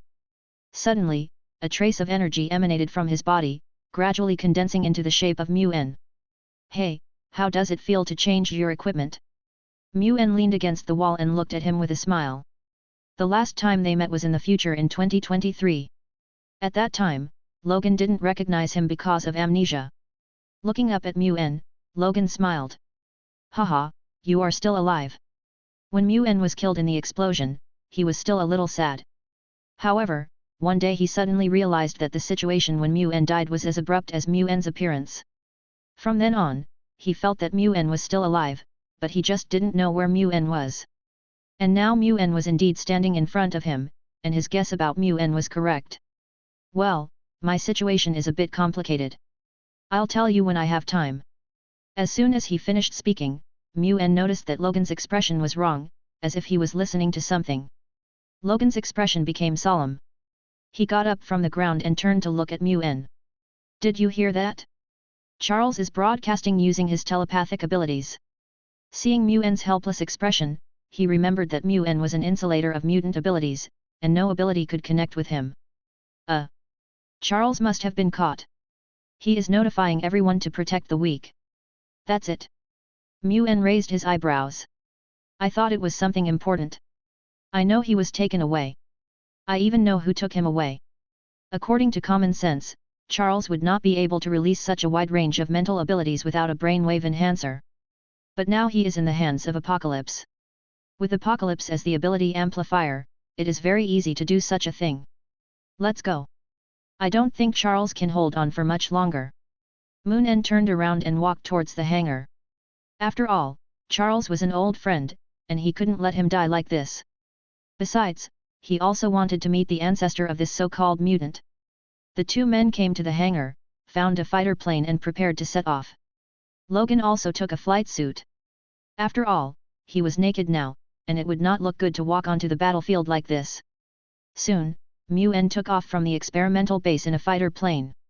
Mu-En remembered that Tiankai seemed to be a pharaoh, and the place where he performed the reincarnation ceremony was in the pyramid. The place with such a pyramid was Egypt in Africa. The two flew at high speed in the air, chatting about their experiences over the years from time to time. I received a message from the professor. Jean looked at everyone. We received it. Blue Devil replied. Everyone heard the professor's warning using his psychic powers that they were about to face a powerful enemy, and the professor asked them to protect humanity. No, the professor sent it to me specifically. He's in Cairo. Jean looked a little excited. Before, they wanted to rescue the professor but didn't know where he was. Now she received news from the professor and knew his exact location. Cairo, these words made Moira's expression flicker, as if she had thought of something. Yet, why didn't I think of that? He was awakened in Cairo. No one said anything, but asked the students to go back to the academy first, while Hank and the others took the academy's fighter plane to Cairo. Originally Moira also wanted to go, but was rejected by everyone. Magda and Nina, under Raven's comfort, prepared to stay in the academy and wait for their return. Not long after, a plane took off from the academy and flew at full speed towards Cairo. On the plane, Pietro looked at Raven who was sitting next to him and asked cautiously. I saw you on TV. Are you friends with, him? Even though he already knew that Magneto Eric was his biological father, he was still not used to calling him father. Yes, we once formed an X-Agent team, also known as the X-Men. When she said this, a smile appeared on Raven's face. It was her most beautiful and most cherished memory. X-Agent team? I seem to have heard my brother talk about it. Who are you guys? Cyclops Scott, wearing special goggles, looked at Raven and the others. He had heard these things from Alex when he was a child, but he always thought they were stories. In fact, you have seen the ones who are still alive. As for the others, they are all gone. I was unable to save them. Although her tone was very relaxed, she couldn't help crying whenever she thought back to the autopsy reports she had seen in the past. The mutants that Trask dismembered were her compatriots, her friends and comrades. It's okay Raven, at least we're still here, right? Hank, who was flying the plane, said that they were the only ones left in the X-Force team, and he also felt sorry for the sacrifice of the others. However, Trask has been captured, and the relationship between humans and mutants has remained stable for 10 years. As a mutant hero, Raven has made an indelible contribution. Yes, we are still here. Alex on the side was also smiling. Although they had lost some companions, the X-Men were still there. You are still our hero. It is you who changed our destiny. Jean looked at Raven and said that mutants all over the world believed that Raven was their hero, and it was Raven who proved to the world that mutants were not all bad people. Raven nodded and smiled faintly. Her friends and family were still there, and she wanted to keep this warmth. Chapter 89, Several people strengthened. As they got closer to Cairo, both Moon and Logan were surprised by the surrounding environment. The sky is full of magnetic rings formed by metal aggregation, or in other words, the actual magnetic lines of force formed by countless metals being pulled together after the Earth's own magnetic force is controlled. Is Eric looking for death? Looking at the magnetic rings all over the sky, Mu-En couldn't help but complain. Large-scale control of the Earth's magnetic field will cause some extremely serious consequences, and may even cause the Earth's magnetic field to become disordered, thus triggering a huge disaster that destroys the human world. Oh, he must have lost all hope now. Logan laughed. It's you who accidentally took his wife and daughter away. I think he has restrained himself enough now. On the way to the flight, Mu-En talked about some things about everyone, especially about what happened when he came back. Although Eric's wife and daughter were rescued, they were brought to Charles's college. Eric witnessed his wife and daughter being kidnapped, but couldn't find the mastermind behind it. He must have gone crazy. Not to mention the current situation, even if something more horrific happened, he would think it was normal. This is not an accident. Besides, he and I arrived at the same time. If he had stayed a little longer, he would have been able to see his wife and daughter. As he spoke, Mu-En suddenly remembered Pietro who came to visit him, and asked with interest. What do you think would happen if Eric saw his own son? I guess he'll tear the pyramid in front of him apart in excitement. They had arrived, and they saw from afar a huge pyramid standing in the center surrounded by countless magnetic rings. The pyramid was larger than any they had ever seen and much more detailed than any other pyramid, with countless reliefs engraved on it. Oh, you built a grave for yourself right after you came out. After mocking the pyramid, Mu-En flew the plane towards a relatively flat area nearby. As soon as I got off the plane, I saw Hank and others driving the Academy's plane. They were obviously in a hurry. After finding a place to land, they hurried towards the pyramid. Look over there, Logan.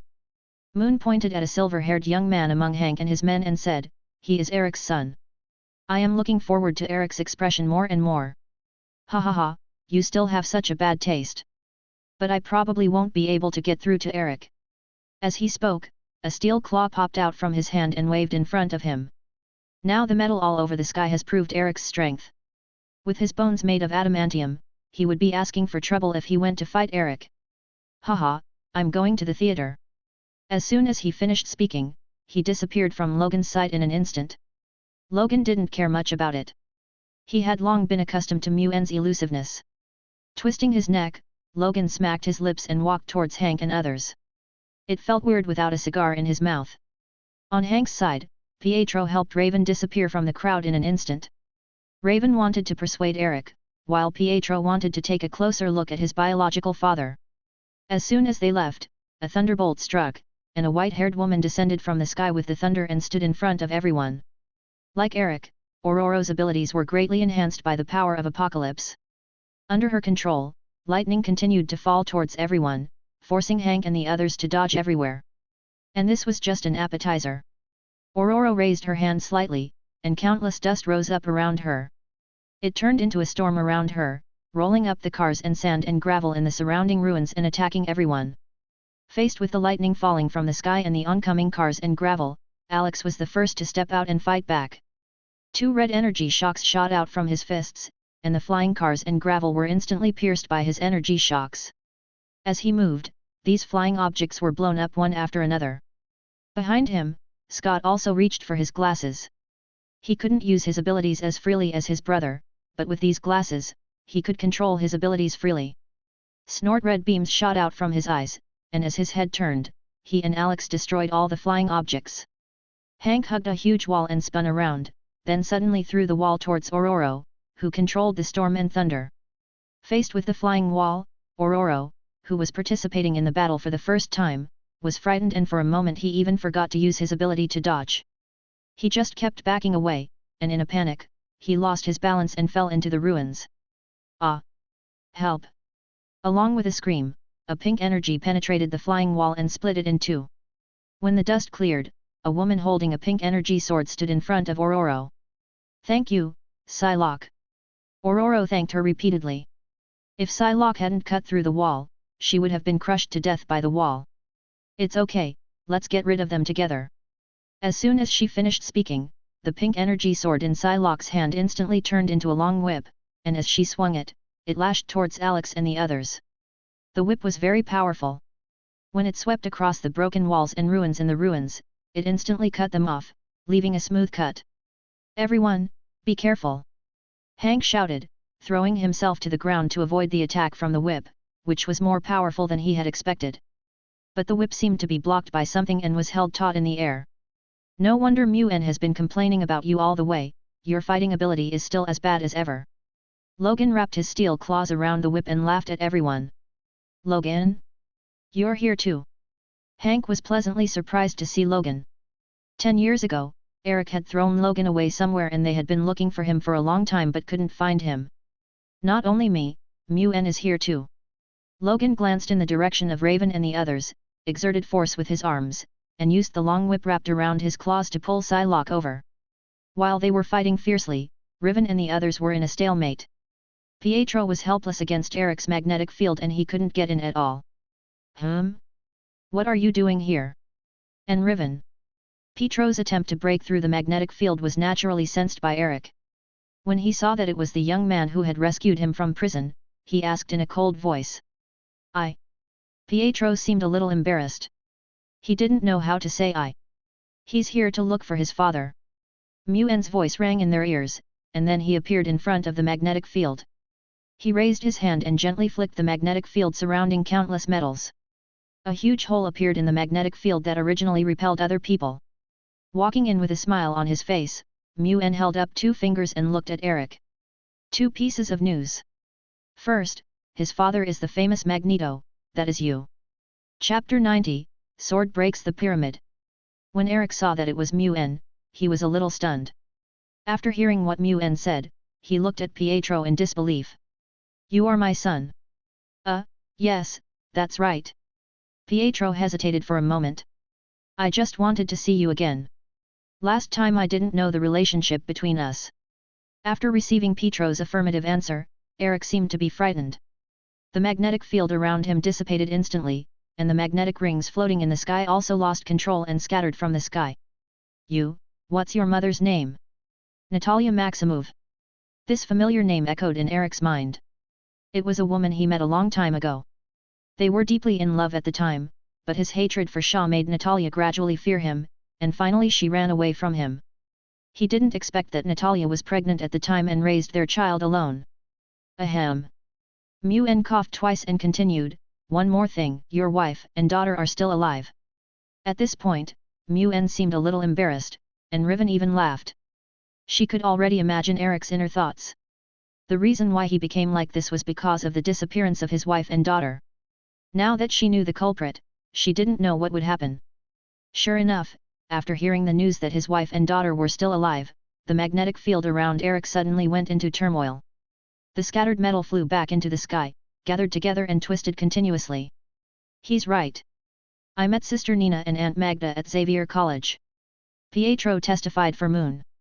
This indeed made Eric's power even more violent, and countless metals were constantly compressed into a sphere. Why are they in Charles's academy? Well, this is a long story. The specific situation is that when I came back here, I saw a little girl who was about to be shot by an arrow, so I saved her. He would never say that he accidentally saved the mother and daughter because he did not stand firmly and stumbled and fell into the turbulence of time and space. That would be too embarrassing, and he would have to explain the situation in the future time and space to them. He would not do such a troublesome thing. After hearing Mu-En's explanation, Eric unsurprisingly lost control. The magnetic field around him fluctuated wildly, and the sphere in the sky continued to twist in the magnetic field. I know you're excited, but could you hold it back? The surrounding environment was constantly vibrating in the turbulent magnetic field. A large amount of metal was moving around in this distorted magnetic field, causing destruction everywhere. You bastard!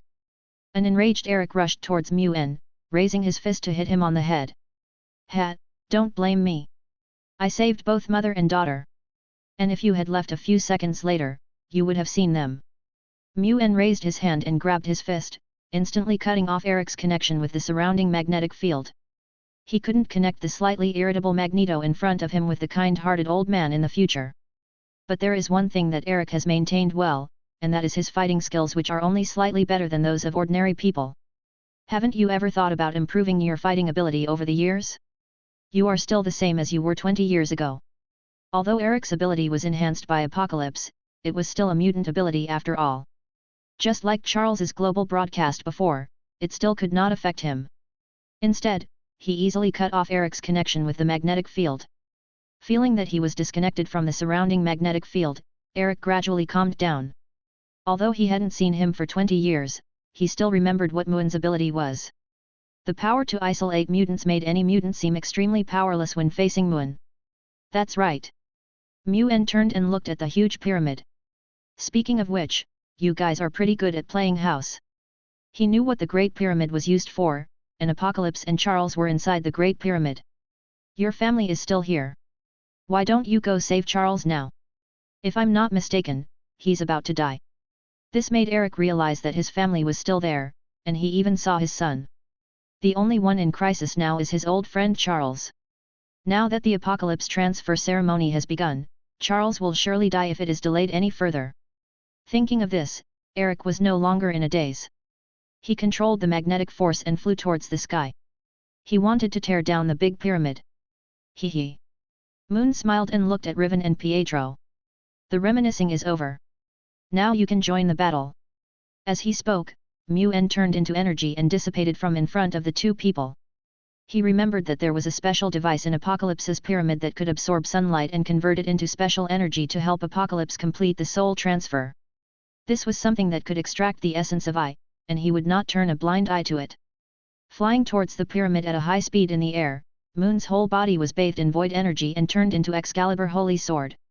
They should be in the center of the pyramid. Nothing should happen if we destroy it. As he thought about it, his right hand began to surge with energy, and streams of energy began to converge and entangle. With a slight sound, a light blue sword made of energy appeared in Muen's hand. Exalted Sword. The energy blade of the glorious sword tore through the air, making a series of slight sounds. Oh, there's no way to demolish the pyramid like this. As soon as he finished speaking, the energy output in his hand began to increase continuously. The magnificent sword in his hand became bigger and bigger, and in the blink of an eye it extended to more than 10 meters in length. This energy is still a bit limited. Although there is no need to worry about the energy consumption of the warframe, each warframe also has its own energy limit. Now the energy output of the Exalted Sword is already on par with the energy limit of Excalibur Holy Sword. If the output energy rate of the Exalted Sword continues to increase, the Exalted Sword in your hand will probably collapse. Never mind, this should be enough. He grasped the energy hilt of the glorious sword with both hands and slashed at the pyramid. The huge blade of the glorious sword swept through the air, and a blue sword energy of several dozen meters shot out. This attack instantly drained the energy of Excalibur Holy Sword, and even the glorious sword collapsed in the attack. However, the effect of the attack was also huge. The sword energy continued to grow stronger during the flight, like a giant eagle flapping its wings and soaring high. When the sword energy fell on the pyramid, it had reached a distance of nearly 100 meters, easily cutting a huge gap in the pyramid, splitting the top of the pyramid into two. Feeling Excalibur Holy Sword being recharged again, Muen flashed and turned into a sword light, shooting towards the pyramid. The scene of the pyramid being broken by sword energy also shocked everyone who was fighting. They all saw the gap in the pyramid and the sword light flying towards the pyramid.